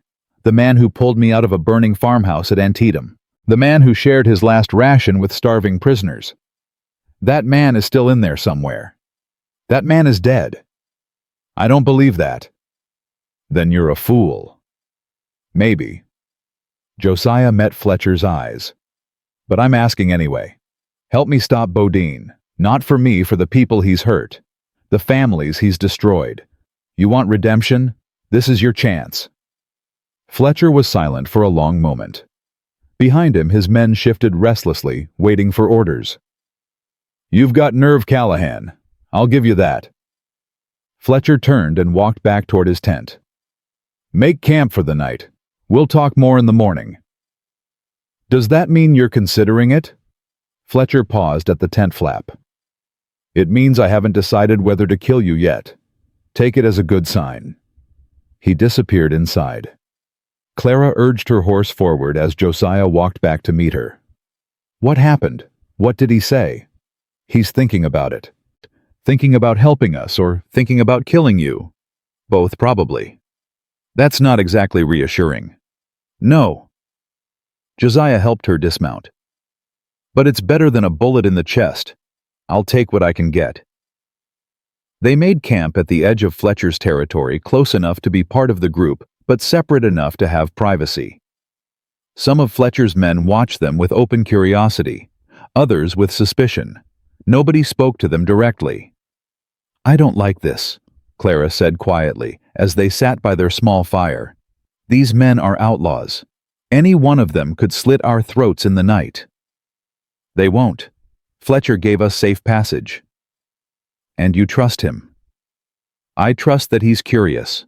He wants to know why I came after all these years. That curiosity will keep us alive at least until morning. Clara pulled her blanket tighter. I keep thinking about Lizzie and Sam. What if something happens to us? They'll be all alone. Maggie won't let anything happen to them. Maggie can't protect them forever. No. Josiah reached over and took her hand. But she can protect them until we get back. And we are getting back, Clara. I promise you that. You can't promise something like that. I just did. She wanted to argue, but she was too tired. Instead, she leaned against him, letting his solid warmth chase away some of the fear. Tell me something good, she said. Something to make me forget where we are. Josiah was quiet for a moment. When I was a boy, maybe 8 or 9, my mother used to take me to this spot by the river near our house. There was a big oak tree with branches that hung out over the water. She'd bring a basket of food, and we'd spend the whole afternoon there, just the two of us. That sounds lovely. It was. Sometimes I'd fish, sometimes I'd swim. Mostly I just listened to her talk. She knew stories about everything, the stars, the animals, the people in town. She made the whole world seem magical. What happened to her? Fever. When I was 12. After that, nothing seemed magical anymore. Clara squeezed his hand. I'm sorry. It was a long time ago. He shifted so he could look at her. But lately things have started to feel a little magical again. Is that your way of saying I remind you of your mother? Lord, no. He laughed softly. That would be strange. Then what? He brushed a strand of hair from her face. You remind me that there's more to life than running, that maybe if I'm lucky I can build something worth staying for. Clara felt tears prick her eyes. You barely know me. I know enough. She kissed him, then soft and slow, while the fire crackled and the cattle lowed in the darkness. When they finally broke apart, she rested her forehead against his. Come morning we face whatever comes. Together. Together, he agreed. They fell asleep that way, wrapped in each other's arms, while somewhere in his tent, Fletcher lay awake staring at the canvas ceiling and thinking about the past. The morning brought unexpected news. Clara woke to the sound of raised voices. She sat up disoriented to find the camp in chaos. Men ran past their fire, grabbing weapons, mounting horses. What's happening? She shook Josiah awake. Something's wrong. Josiah was on his feet, in an instant hand going to his gun. Stay close to me. They moved toward the center of the camp where Fletcher stood, surrounded by his men. He was talking to a rider, a young man barely out of his teens, his horse lathered with sweat. Say it again, Fletcher demanded. Slow this time. Bodine's men hit the Morrison farm last night. Burned the barn, scattered the cattle. Tom Morrison tried to fight back and they... The young man swallowed hard. They killed him, right in front of his wife and children. Clara's blood ran cold. Tom Morrison. She'd never met him, but she knew the name. He'd been one of the farmers who'd lost everything to Bodine last year. His wife had written to the territorial governor demanding an investigation. That's not all, the young man continued. They left a message, painted on the barn before they lit it. What message? Pay what you owe. Fletcher's eyes found Josiah across the crowd. Something passed between them, an understanding, a decision. Well, Callahan. Fletcher's voice cut through the chaos. Looks like your friend Bodine just made my choice for me. Does that mean? It means I ride for Copper Creek. Today. Fletcher turned to his men. Saddle up, boys. We've got a snake to kill. A cheer went up from the cowboys. Clara felt a surge of hope followed immediately by fear, because Bodine wouldn't go down without a fight, and people were going to die before this was over. What have we started? She whispered. Josiah put his arm around her. Something that needed to be started a long time ago. They rode hard toward Copper Creek. Fletcher's men, thundering across the frozen plains like a storm made flesh. Clara gripped her reins until her knuckles turned white, her heart pounding with every hoofbeat. Josiah rode beside her, his face grim. When we get to town, you go straight to Maggie's. Get the children and stay inside. I'm not hiding while you... This isn't a debate, Clara. His voice was sharp. Bodine's men won't hesitate to use you against me. You want to help keep yourself and those children safe. She wanted to argue, but she thought of Lizzie's face, of Sam's small hand in hers, and nodded. They reached Copper Creek by mid-afternoon. The town looked different, somehow quieter, tenser. Shutters were closed. The street was nearly empty. Word of the Morrison killing had already spread.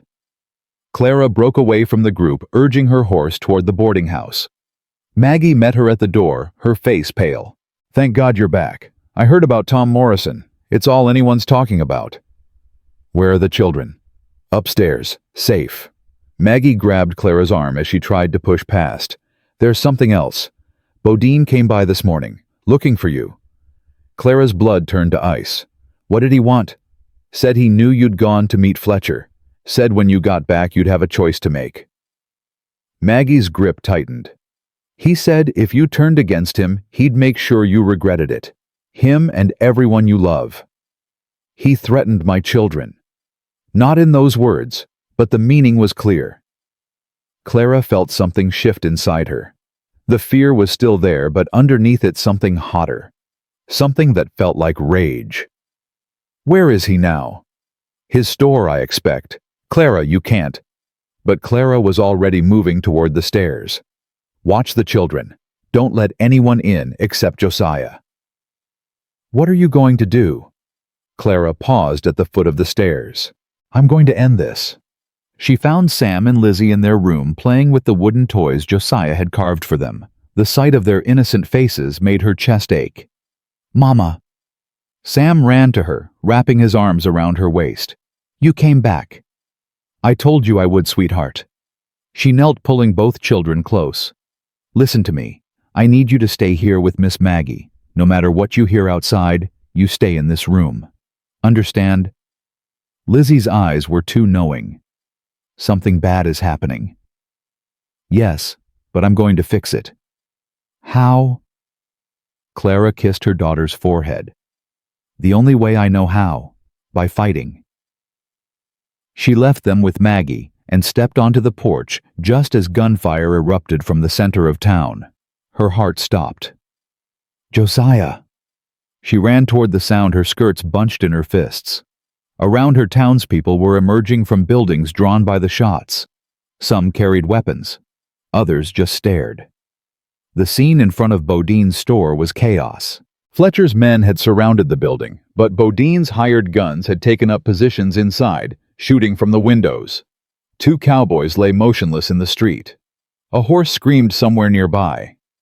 Clara spotted Josiah behind a water trough returning fire. Blood streaked his left arm. Josiah! He turned at her voice, his face contorting with fear and fury. I told you to stay inside. You're hurt. It's nothing. Get back. A bullet whined past her head. Clara dropped to the ground, crawling toward Josiah's position. He grabbed her arm and pulled her behind the trough. Damn it, Clara. Don't. She ripped a strip from her petticoat and began binding his arm. How bad is it? Grazed me. I've had worse. He winced as she tightened the bandage.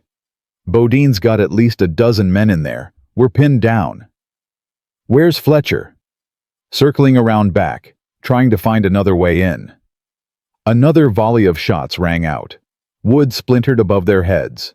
We can't stay here, Clara said. They'll pick us off one by one. You got a better idea. She did. It was insane, but it might work. The back door of Bodine's store. It leads to the alley behind the saloon. William and I used to pick up supplies that way when the front was crowded. And there's a root cellar under the store. Access door in the alley. If someone could get down there, come up inside. Josiah's eyes widened. You want to go underground and pop up behind them? I want you to. I'll create a distraction. Absolutely not. Josiah, you're the one who knows how to fight. I'm just going to make some noise. Make noise how? Clara looked around. Her eyes landed on a lantern hanging outside the general store across the street. Beside it, a stack of hay bales for the horses. Fire. You want to burn down the town? I want to burn down Bodine's empire, starting with his store. Josiah stared at her for a long moment. Then impossibly he laughed. You're crazy. You know that. So I've been told. If you get yourself killed, I'll never forgive you. Then I'd better not get killed. He kissed her hard and fast, tasting of gunpowder and fear. Give me 2 minutes to get to the cellar. Then do whatever you're going to do. 2 minutes. He was gone, slipping through the chaos like a shadow. Clara counted her heartbeats, watching the window where Bodine's men continued firing. 1 minute. She crawled toward the lantern, staying low. 90 seconds. Her fingers closed around the hot metal handle. 2 minutes. Clara stood, swung the lantern with all her strength, and sent it crashing into the hay bales. The fire caught instantly. Flames leaped up, orange and hungry, spreading faster than she'd anticipated. Someone screamed. The shooting from Bodine's store faltered as the men inside realized what was happening. Fire, fire in the street! Clara ran. Not away from the fire, but toward Bodine's store. She had no weapon, no plan beyond drawing attention. But sometimes that was enough. "Bodine!" she screamed. "Silas Bodine! Come out and face me!" The front door of the store burst open, but it wasn't Bodine who emerged. It was the sheriff. He had a gun in each hand and a badge on his chest, and his face was twisted with rage. "Stop right there, Mrs. Whitmore. You're under arrest for arson and—" The shot came from inside the store. The sheriff staggered, a red bloom spreading across his chest. "What?" He looked down at the wound, then back up with confusion in his dying eyes. "Bodine." He collapsed. Silas Bodine stepped over the sheriff's body, a smoking pistol in his hand. His fine coat was disheveled, his face streaked with soot and sweat. "Incompetent fool," he muttered. "Should have taken care of you weeks ago." Clara froze. She was 10 feet from a murderer, with no weapon and no cover. "Running out of allies, Bodine?" "I don't need allies. I have money. Money buys everything. Loyalty, justice, silence." He raised his gun. "It can even buy a widow's death and make it look like self-defense." "You won't get away with this. Too many people are watching." "People see what I tell them to see." His finger tightened on the trigger. "Goodbye, Mrs. Whitmore." The cellar door behind the counter exploded upward. Josiah came through it like a demon rising from hell, his gun already firing. Bodine spun, surprised, and took a bullet in the shoulder. His shot went wide, shattering a window. "Clara, run!" But she couldn't. Her legs wouldn't move. She watched Josiah and Bodine struggle, the gun between them, neither able to get a clear shot. Then Bodine did something unexpected. He laughed. "Callahan, I should have known." He twisted, using his remaining strength to slam Josiah against the counter. "You think killing me changes anything? I'm just one man. There are others. Powerful men who want this territory. They'll—" "Shut up!" The voice came from the doorway. Fletcher stood there, gun drawn, his men filing in behind him. "Thomas!" Bodine gasped. "Fletcher, listen to me. I can make you rich. Whatever Callahan's promised you, I can double it, triple it." Fletcher walked forward slowly. "You know what I learned in the war, Bodine. You can't buy loyalty. You can rent it for a while, sure. But when things get hard, rented loyalty disappears." He stopped in front of the man. "Real loyalty, the kind that matters, that's earned, through blood and sacrifice and standing up when it counts. I'll give you anything. I don't want anything from you." Fletcher raised his gun. "Except justice for Tom Morrison and every other family you've destroyed." "Wait." Josiah's voice cut through. "Don't." Fletcher's eyes never left Bodine. "Give me one good reason. Because if you shoot him now, you're just another killer, and he's not worth that." Josiah stepped forward. "Let him stand trial. Let everyone see what he really is. Let the law handle him. The law works for him. The sheriff did, but the sheriff's dead." Josiah nodded toward the body on the floor. "Killed by Bodine himself. Half the town saw it happen. The territorial marshal will have to investigate now. Real justice, Thomas, not revenge." Fletcher was silent for a long moment. The gun didn't waver. Clara held her breath. Then slowly Fletcher lowered his weapon. "You always were the conscience, Callahan, even when I didn't want one." Bodine sagged with relief. "You're making a mistake, all of you. When I—" "Someone shut him up," Fletcher said wearily. "I'm tired of hearing his voice." One of Fletcher's men stepped forward with a length of rope. Within minutes, Bodine was bound and gagged, his empire crumbling around him. Clara finally found her legs. She stumbled toward Josiah, who caught her in his arms. "Are you hurt? Did he—" "I'm fine." She was shaking so badly she could barely stand. "Your arm, still attached." He held her tighter. "Don't ever do something like that again." "It worked, didn't it?" "That's not the point." He pulled back to look at her face. "When I saw him pointing that gun at you, I thought—" His voice broke. "I can't lose you, Clara. Not now. Not after everything. You won't. She touched his face. I'm right here. I'm not going anywhere. Around them, the town was coming back to life. People emerged from hiding, staring at the bound figure of Silas Bodine with something like wonder. The man who'd ruled their lives through fear and debt was finally beaten. Maggie appeared, pushing through the crowd. Clara. Thank the Lord. The children, are they safe? Frightened but fine. They heard the shots. Maggie looked at the chaos around them. What in heaven's name happened here? Justice, Fletcher said. Long overdue. Clara turned to the outlaw leader. Thank you, for coming, for helping. Fletcher shrugged. Don't thank me. Thank Callahan. He's the one who reminded me what I used to believe in. He glanced at Josiah. Guess I owed him that much. We're even now, Josiah said quietly. Whatever happened between us, it's done. Fletcher nodded slowly. Yeah, I reckon it is. He held out his hand. Josiah took it. 10 years of hatred, anger, and regret dissolved in that single grip. Take care of that woman, Fletcher said. She's got more guts than half my men. Don't I know it?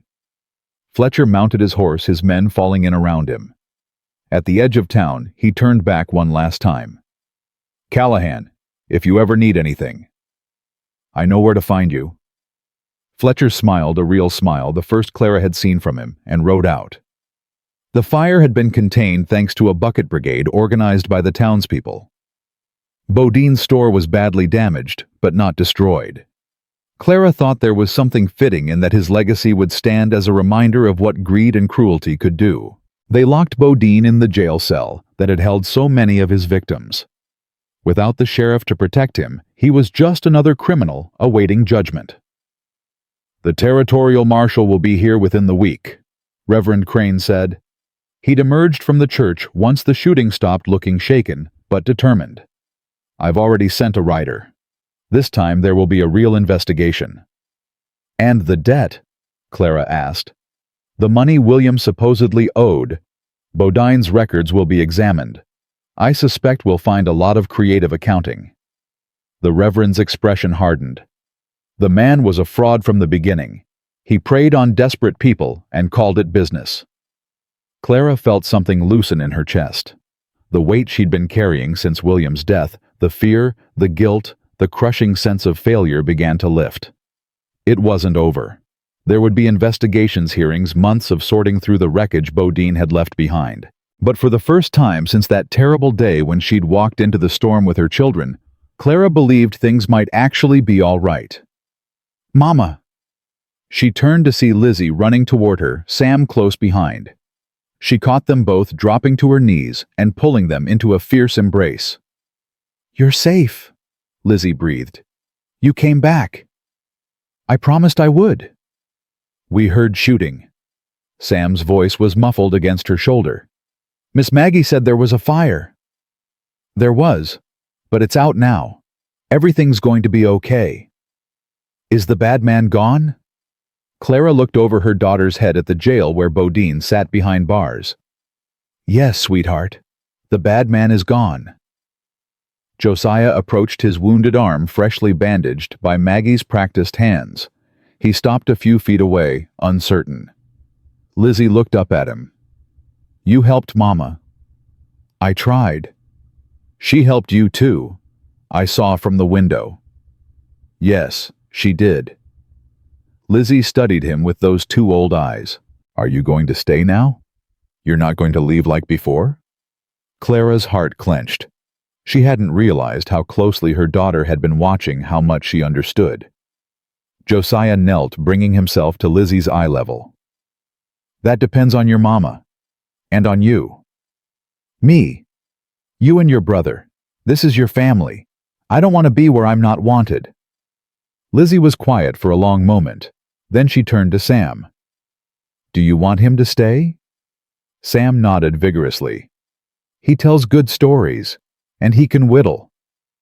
Lizzie looked back at Josiah. Can you build things too? Daddy used to build things. I can learn. Can you make a swing? Daddy was going to make me a swing. Josiah's eyes glistened. I can make you the best swing in the territory. Lizzie considered this. Then she did something Clara had never seen her do with anyone except William.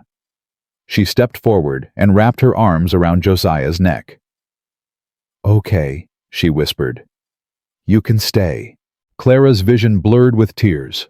She watched Josiah's arms come up slowly, carefully, to embrace her daughter like she was made of glass. Thank you, he said, his voice rough. I promise I'll take care of you. All of you. Daddy said that too. I know. And I know I can't replace him. I won't try. But I can be here. Every day. For as long as you'll have me. Lizzie pulled back. Forever. Josiah looked at Clara. The question in his eyes was for her as much as for her daughter. Forever, Clara answered. If that's what he wants. It's what I want, Josiah said. More than anything. Sam tugged at Josiah's sleeve. Does this mean you're going to be our new daddy? The question hung in the air. Clara held her breath. Josiah glanced at her one more time, seeking permission. She nodded, barely perceptible. Only if it's okay with you and your sister. Sam grinned. It's okay with me. Lizzie. The girl was quiet, her expression unreadable. Finally, she spoke. I won't call you Daddy. That was his name. Fair enough. But maybe, she hesitated. Maybe I could call you Pa. That's different. Josiah's face crumpled. He pulled both children close, his eyes meeting Clara's over their heads. Pa works just fine, he managed. Just fine. That night, after the children were asleep, and the town had finally settled into exhausted peace, Clara and Josiah sat on Maggie's porch.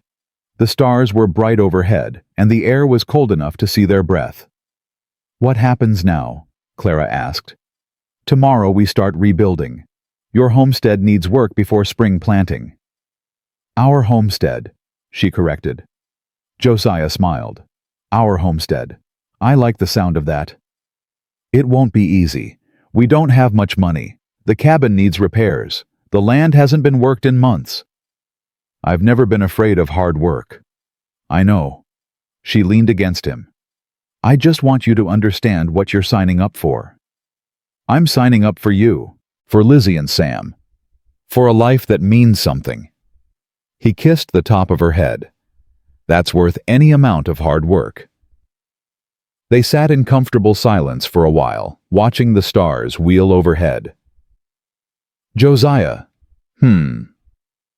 What you said to Fletcher, about letting the law handle Bodine instead of shooting him. Clara turned to look at his face. Did you mean that about real justice? I meant every word.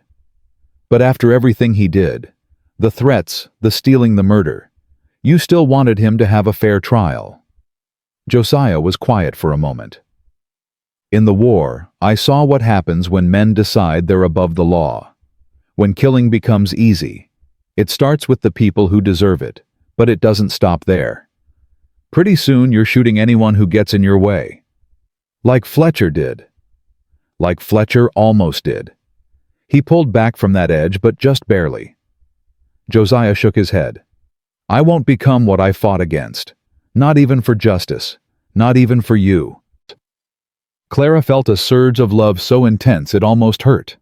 This man, this scarred, wounded, stubborn man, had principles. Not because they were convenient, but because he believed in them.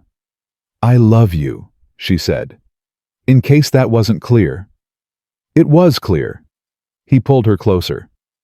But I don't mind hearing it again. I love you, Josiah Callahan.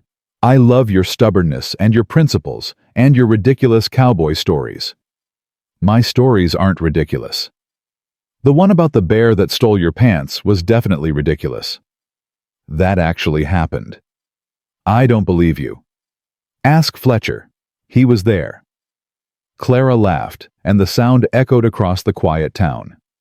It struck her that she'd laughed more in the past week than in the entire year since William died. That wasn't a betrayal of his memory. It was proof that she was still alive. That her heart could still open, still grow, still make room for new love without diminishing the old. "I think William would have liked you," she said softly. "You think so? He always said he wanted me to be happy, that if anything happened to him, he hoped I'd find someone who made me smile again." Her voice caught. "You make me smile, Josiah." "Then I'm doing something right." He tilted her chin up. "Clara Whitmore, will you marry me?" The question shouldn't have surprised her. They'd been dancing around it for days, but it still took her breath away. Are you sure?" "I've never been more sure of anything in my life. We barely know each other. We know enough. We know how we feel. We know what we're willing to fight for." He took her hands. "The rest we'll figure out as we go." Clara looked down at their intertwined fingers. Josiah's hands were rough, calloused, marked by years of hard labor. But they were also gentle. They'd held her children with care. They'd tended her son through fever. They'd saved her life. "Yes," she said. "Yes, I'll marry you." Josiah's face broke into a smile that transformed him. He swept her up and spun her around right there on Maggie's porch, like a young man at his first dance. "Put me down." Clara laughed. "Someone will see. Let them see. Let the whole territory see." He set her down, but didn't let go. "I'm going to marry Clara May Whitmore, and I don't care who knows it." From inside the boarding house came the sound of Maggie's voice. "About time, you two. I was beginning to think I'd have to propose for you." Clara buried her face in Josiah's chest, laughing and crying at the same time. They were going to be all right. All of them. For the first time since that terrible day in the storm, Clara believed it completely. The future stretched before them, uncertain, challenging, full of hard work and harder choices. But they would face it together. A widow who'd learned to fight. A drifter who'd learned to stay. 2 children who'd learned to hope again. And a love born from the darkest winter of their lives, now blazing as bright as any summer sun. The territorial marshal arrived 5 days later. He was a tall, stern man named Harris, with a reputation for honesty that had survived 20 years in the West.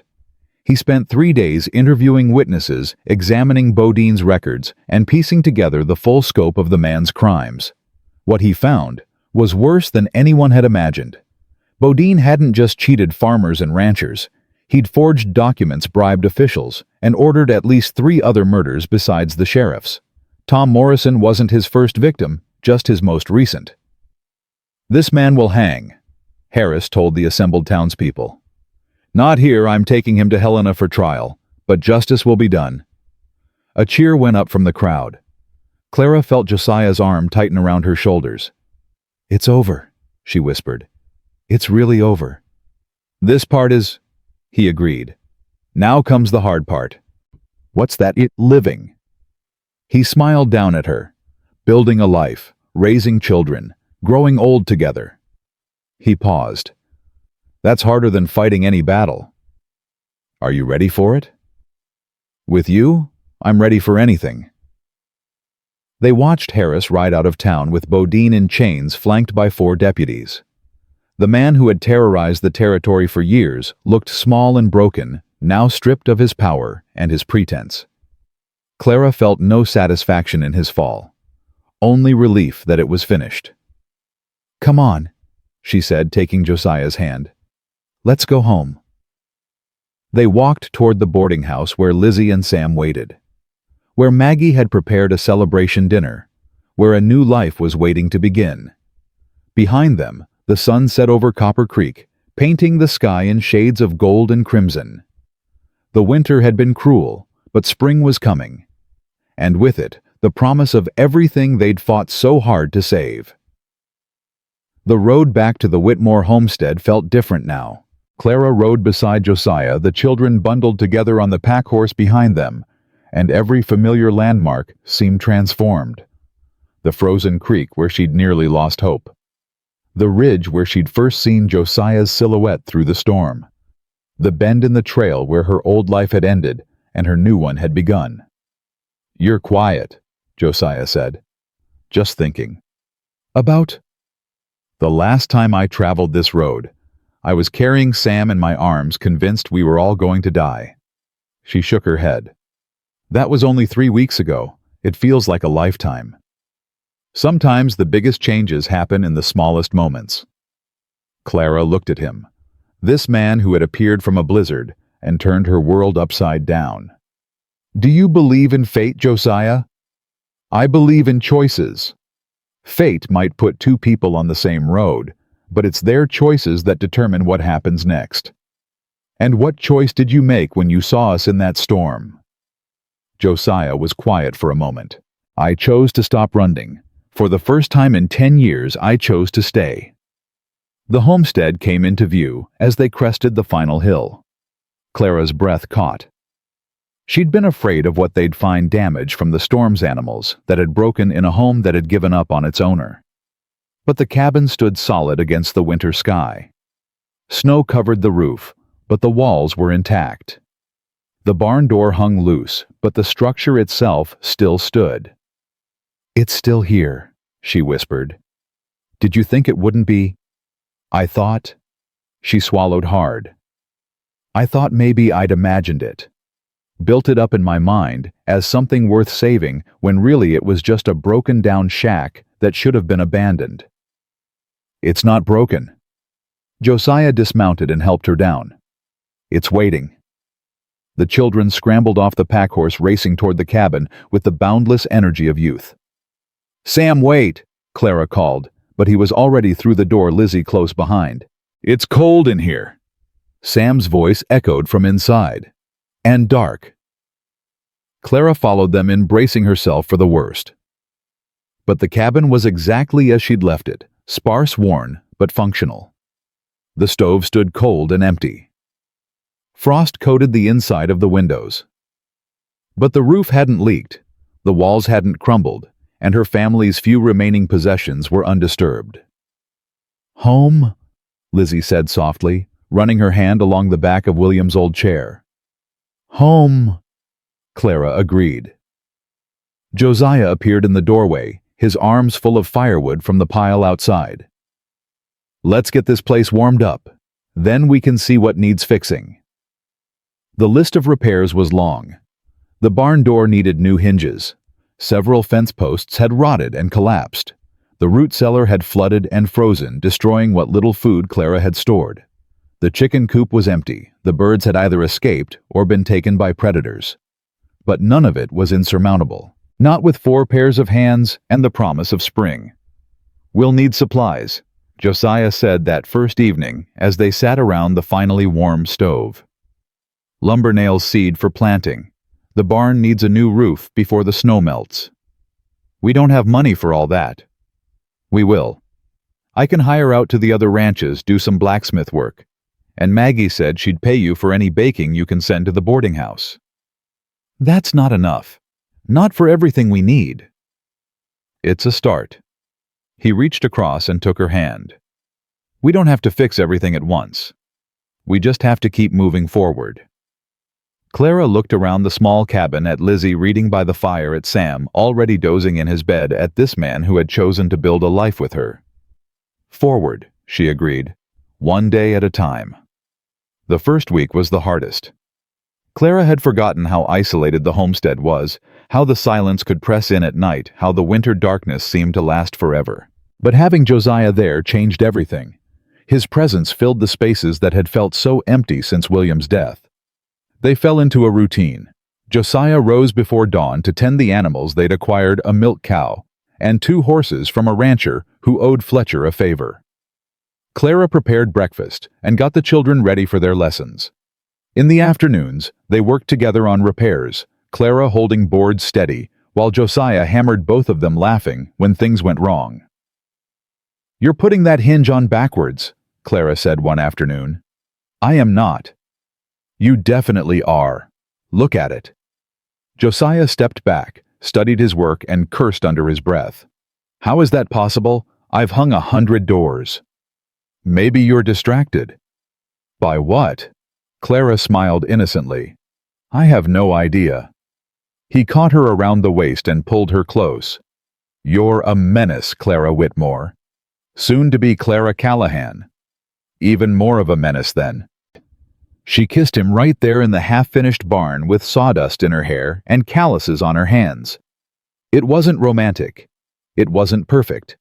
It was real. The wedding was planned for the first day of spring when the snow began to melt and the first green shoots appeared in the fields. Reverend Crane would ride out from town to perform the ceremony. Maggie insisted on providing the food. Even Fletcher sent word that he'd try to attend, though cattle business might keep him away. But 10 days before the wedding, everything changed. Clara woke to the sound of hoofbeats. She sat up instantly alert and reached for Josiah, but his side of the bed was empty and cold. Josiah. No answer. She pulled on her robe and moved to the window. In the pre-dawn darkness, she could make out 2 figures on horseback talking to Josiah near the barn. Even from this distance, she could see the tension in his shoulders. Clara threw on her boots and coat and stepped outside. The cold hit her like a slap, but she barely noticed. Something was wrong. She could feel it. Have to come now, one of the riders was saying. Marshal Harris needs you in Helena. I can't leave. I'm getting married in 10 days. This can't wait. Bodine's trial starts next week and his lawyer's claiming you were part of it. Says you and Fletcher cooked up the whole thing to frame an innocent man. Clara's blood ran cold. That's insane. The riders turned. One of them, a young deputy she vaguely recognized, nodded to her. Ma'am, sorry to disturb you. What's going on? Who's making these accusations? Bodine's got a fancy lawyer from back east. Man named Pemberton. He's been filing motions claiming Bodine was the victim of a conspiracy. The deputy's expression was grim. Marshal Harris needs Mr. Callahan to testify, clear the record. And if he doesn't go, then there's a chance Bodine walks free. The words hung in the cold morning air. Clara looked at Josiah, seeing the war in his eyes, his promise to her versus his duty to see justice done. How long? She asked. A week, maybe 2. Depends on how long the trial takes. The wedding. We'll postpone it. Josiah's voice was flat, resigned. It can't be helped. No. Clara stepped forward, her jaw set. No more postponing. No more waiting. Clara. Reverend Crane is coming today for the final arrangements. We'll do it now, this morning, before you leave. Josiah stared at her. You want to get married in 3 hours? I want to be your wife before you ride off to Helena. I want Bodine to know that he didn't break us, that no matter what his fancy lawyer claims, we have something real. It won't be the wedding you planned. No guests, no celebration. I don't need guests. I need you. She took his hands. Marry me, Josiah, right now, before the sun comes up. The deputies exchanged glances. The younger one actually smiled. Ma'am, he said. That's about the most romantic thing I've ever heard. Josiah pulled Clara into his arms. You're sure? I've never been more sure of anything.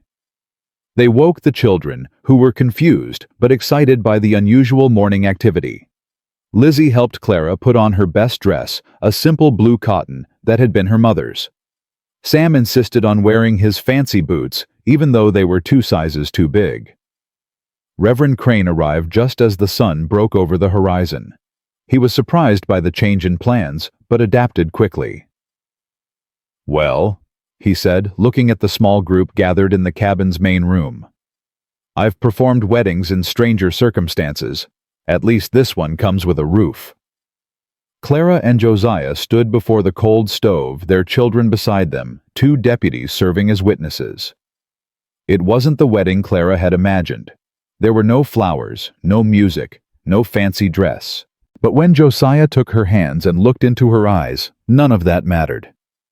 Clara May Whitmore, the Reverend began, do you take this man to be your lawfully wedded husband, to have and to hold from this day forward, for better or for worse, for richer or for poorer, in sickness and in health, until death do you part?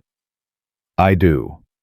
Josiah Thomas Callahan, do you take this woman to be your lawfully wedded wife, to have and to hold from this day forward for better or for worse, for richer or for poorer in sickness and in health, until death do you part? Josiah's voice was steady. I do. Then by the power vested in me by the territory of Montana, I pronounce you husband and wife. The Reverend smiled. You may kiss your bride. Josiah did thoroughly while the children cheered and the deputies clapped. Mrs. Callahan, Josiah said when they finally broke apart. I like the sound of that. So do I, Mr. Callahan, so do I. There was no time for a wedding breakfast. The deputies were already mounting up, eager to begin the long ride to Helena. Josiah kissed Clara one more time, then knelt to embrace the children.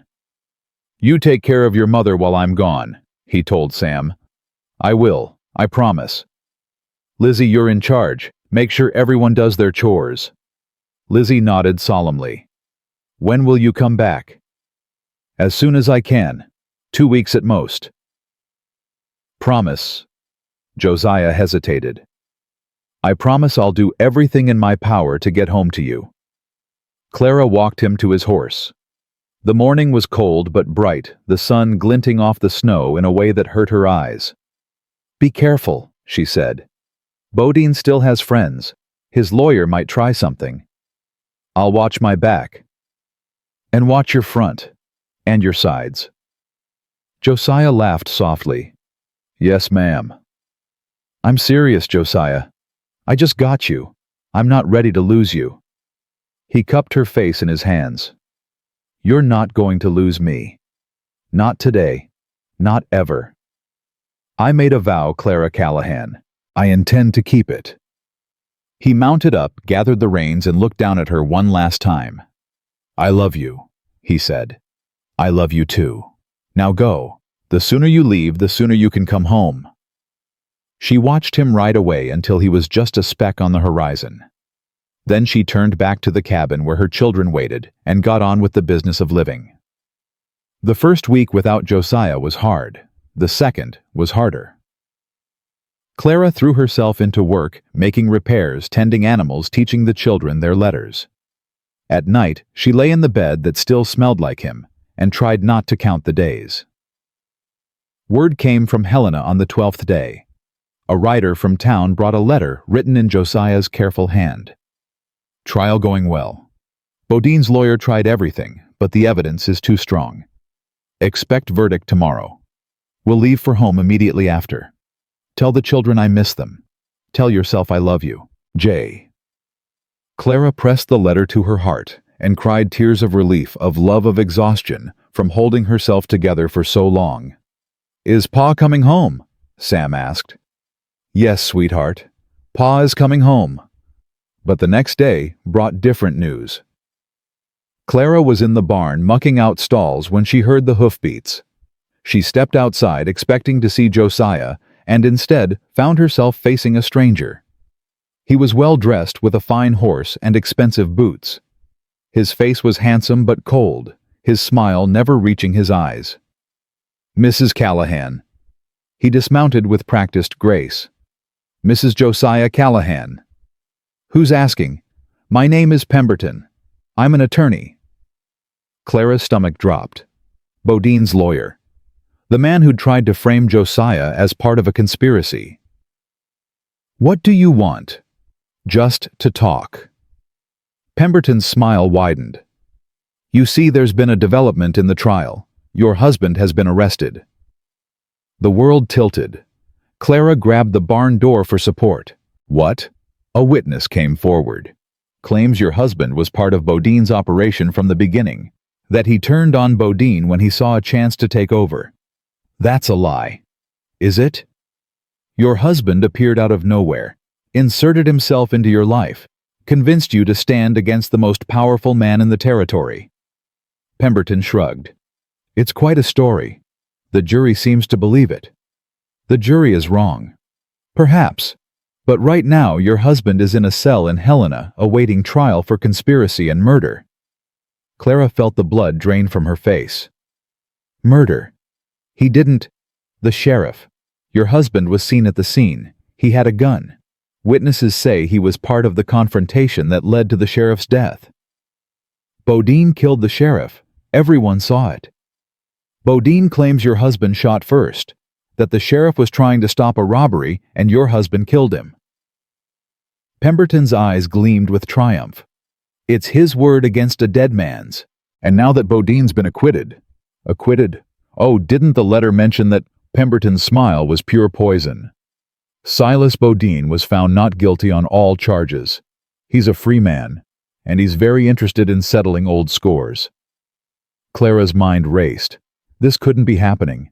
It wasn't possible. They'd won. They'd beaten Bodine. Justice was supposed to prevail. "What do you want?" she asked again, her voice steadier than she felt. "Mr. Bodine is willing to make a deal.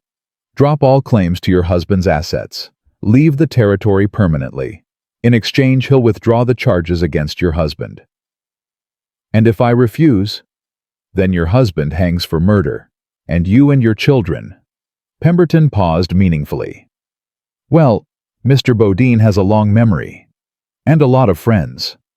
Clara stared at the lawyer, at his expensive clothes, and his cold smile, and his absolute certainty that he'd won. "Get off my land," she said. "I beg your pardon. I said get off my land. Now. Before I get my rifle and make you leave." Pemberton's smile faltered. "Mrs. Callahan, I don't think you understand the situation." "I understand perfectly. You and Bodine think you can threaten me into giving up everything my husband fought for, everything we built together." Clara stepped forward, and something in her face made Pemberton take a step back. "But you don't know me, Mr. Pemberton. You don't know what I've survived, what I'm willing to do to protect my family. This is foolish. My husband walked into a blizzard to save my children. He stood against an army of hired guns to protect this town. He faced down a man who wanted to kill him, and he did it without flinching." Clara's voice rose. "You think I'm going to let some smooth-talking lawyer scare me into surrender? You think I'm going to run because Bodine snapped his fingers?" Pemberton's face had gone pale. "Mr. Bodine is a powerful... Mr. Bodine is a murderer and a thief who bought himself a verdict with dirty money, and I'm going to prove it." "How you're one woman on a failing homestead. What can you possibly do?" Clara smiled. It was not a pleasant expression. "I'm going to Helena. I'm going to tell my husband's story, the true story, to anyone who will listen. I'm going to find the witnesses Bodine paid off and make them tell the truth. And when I'm done, Silas Bodine won't have enough friends left to fill a jail cell." "You're bluffing." "Am I? You rode all the way out here to threaten me into silence. That tells me Bodine is scared. That tells me his victory isn't as solid as he wants everyone to believe." Clara stepped forward again. "Now get off my land, Mr. Pemberton, and tell your client that Clara Callahan is coming for him." Pemberton mounted his horse, his composure shattered. "You're making a mistake." "No, you made the mistake when you came here thinking I'd break." Clara pointed toward the road. "Go, and don't come back." She watched him ride away, her heart pounding so hard she could feel it in her throat. As soon as he was out of sight, her knees buckled. "Mama!" Lizzie was at the cabin door, her face white. "Who was that man?" Clara forced herself upright. "Nobody important, sweetheart." "He said Pa is in trouble." Clara couldn't lie. Not to Lizzie, not after everything. "Yes, Pa is in trouble, but I'm going to help him." "How?" Clara looked at her daughter, at this brave, strong girl who had survived so much. "By fighting, the way we always do." She packed that night, arranging for a neighbor to check on the children while she was gone. Maggie would take them if the trip lasted more than a few days. "I want to come with you," Lizzie said. "No, it's too dangerous. You said we fight together." "This is different. Bodine's people might try to hurt you to get to me." Lizzie's jaw set in a way that reminded Clara painfully of herself. "Then we should all go, all of us, so nobody can be used against anybody else." Clara wanted to refuse. Every motherly instinct screamed at her to keep her children safe far from danger. But Lizzie was right. Scattered, they were vulnerable. Together, they were strong. "Pack your things," Clara said. "We leave at dawn." The ride to Helena took 3 days. Clara pushed hard, stopping only when the children or horses couldn't go any further. She had no plan, no resources, no allies in the territorial capital.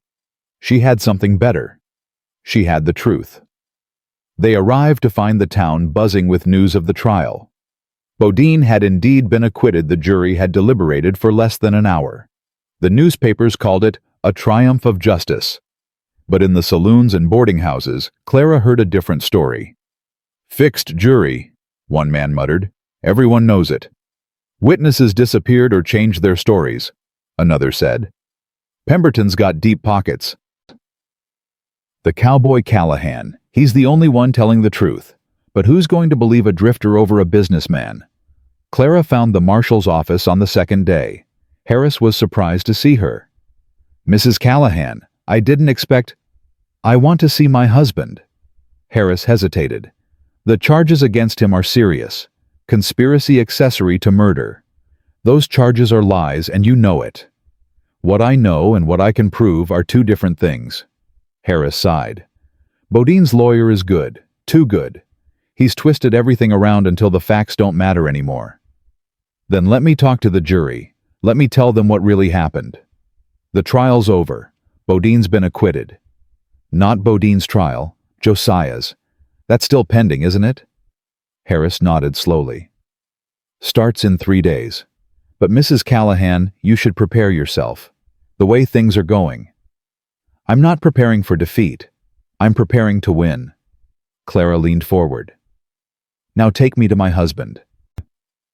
The jail was cold and dark, nothing like the comfortable cell where Bodine had awaited his trial. Josiah was in a back corner, his face gaunt, his eyes lighting up when he saw her. "Clara, what are you doing here?" "What do you think I'm saving you?" "The children are with me, all of us together." Josiah's face crumpled. "You shouldn't have come. It's not safe." "Nowhere is safe, not while Bodine is free." She reached through the bars to touch his face. "I told his lawyer that I was coming for him. I meant it." "Clara, you don't understand. Pemberton has documents, forged but convincing. He's got witnesses who'll swear I was part of Bodine's operation from the beginning. And I have the truth. The truth doesn't always win. It will this time." Clara's voice was fierce. "Because I'm not going to let it lose." The next 3 days were a blur of activity. Clara talked to everyone she could find, newspaper reporters, town officials, ordinary citizens who remembered Bodine's reign of terror. She gathered stories of families he'd destroyed, businesses he'd ruined, lives he'd shattered. And she found something else. A witness Pemberton had overlooked. Her name was Mary Sullivan, and she'd been Bodine's housekeeper for 15 years. She'd seen everything, the bribes, the threats, the murders. She'd been too afraid to speak before. But when Clara told her about the children, about the homestead, about a husband facing the gallows for telling the truth, something changed. "I'll testify," Mary said. "God help me, I'll tell them everything." The trial began on a cold, clear Monday. The courtroom was packed. Everyone wanted to see the conclusion of the Bodine saga.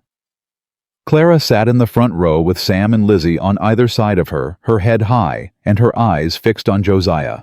Pemberton was as smooth as ever, presenting his false evidence with practiced confidence.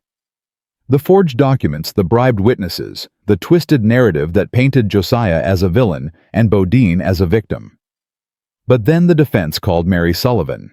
She was small, gray-haired, trembling as she took the stand. Pemberton objected strenuously, but the judge overruled him. "Mrs. Sullivan," the defense attorney said, "can you tell the court what you witnessed during your time in Silas Bodine's employ?" Mary took a deep breath. And then she began to talk. She talked for 3 hours. About the ledgers Bodine kept documenting his bribes and forgeries. about the men who'd come to his office late at night, leaving with blood on their hands and money in their pockets. About the sheriff who'd been in Bodine's pocket for years and who'd been killed not because he was doing his duty, but because he knew too much. That cowboy, Mary said, pointing at Josiah, he's the first honest man to stand against Bodine in 20 years. Everything Pemberton's told you is a lie. Everything. The courtroom erupted. Pemberton leaped to his feet, objecting, demanding the testimony be stricken. But the damage was done. Clara could see it in the jurors' faces, the doubt, the anger, the dawning realization that they'd been manipulated. The verdict came back in less than an hour. Not guilty.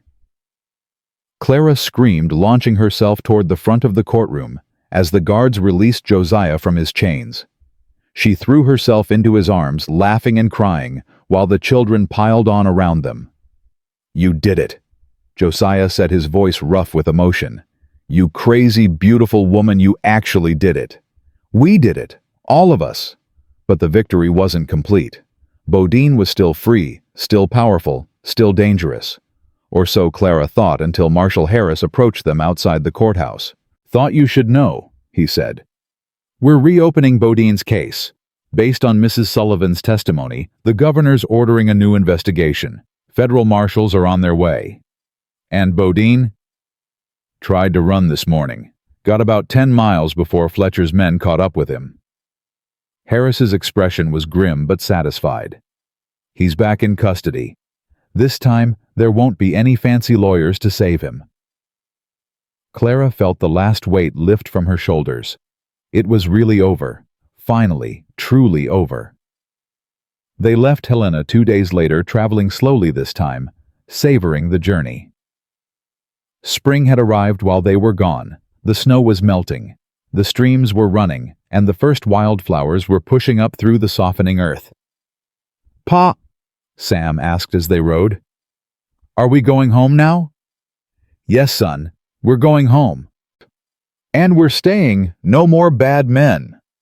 Josiah looked at Clara, then at the children, then at the endless expanse of Montana territory spreading out before them.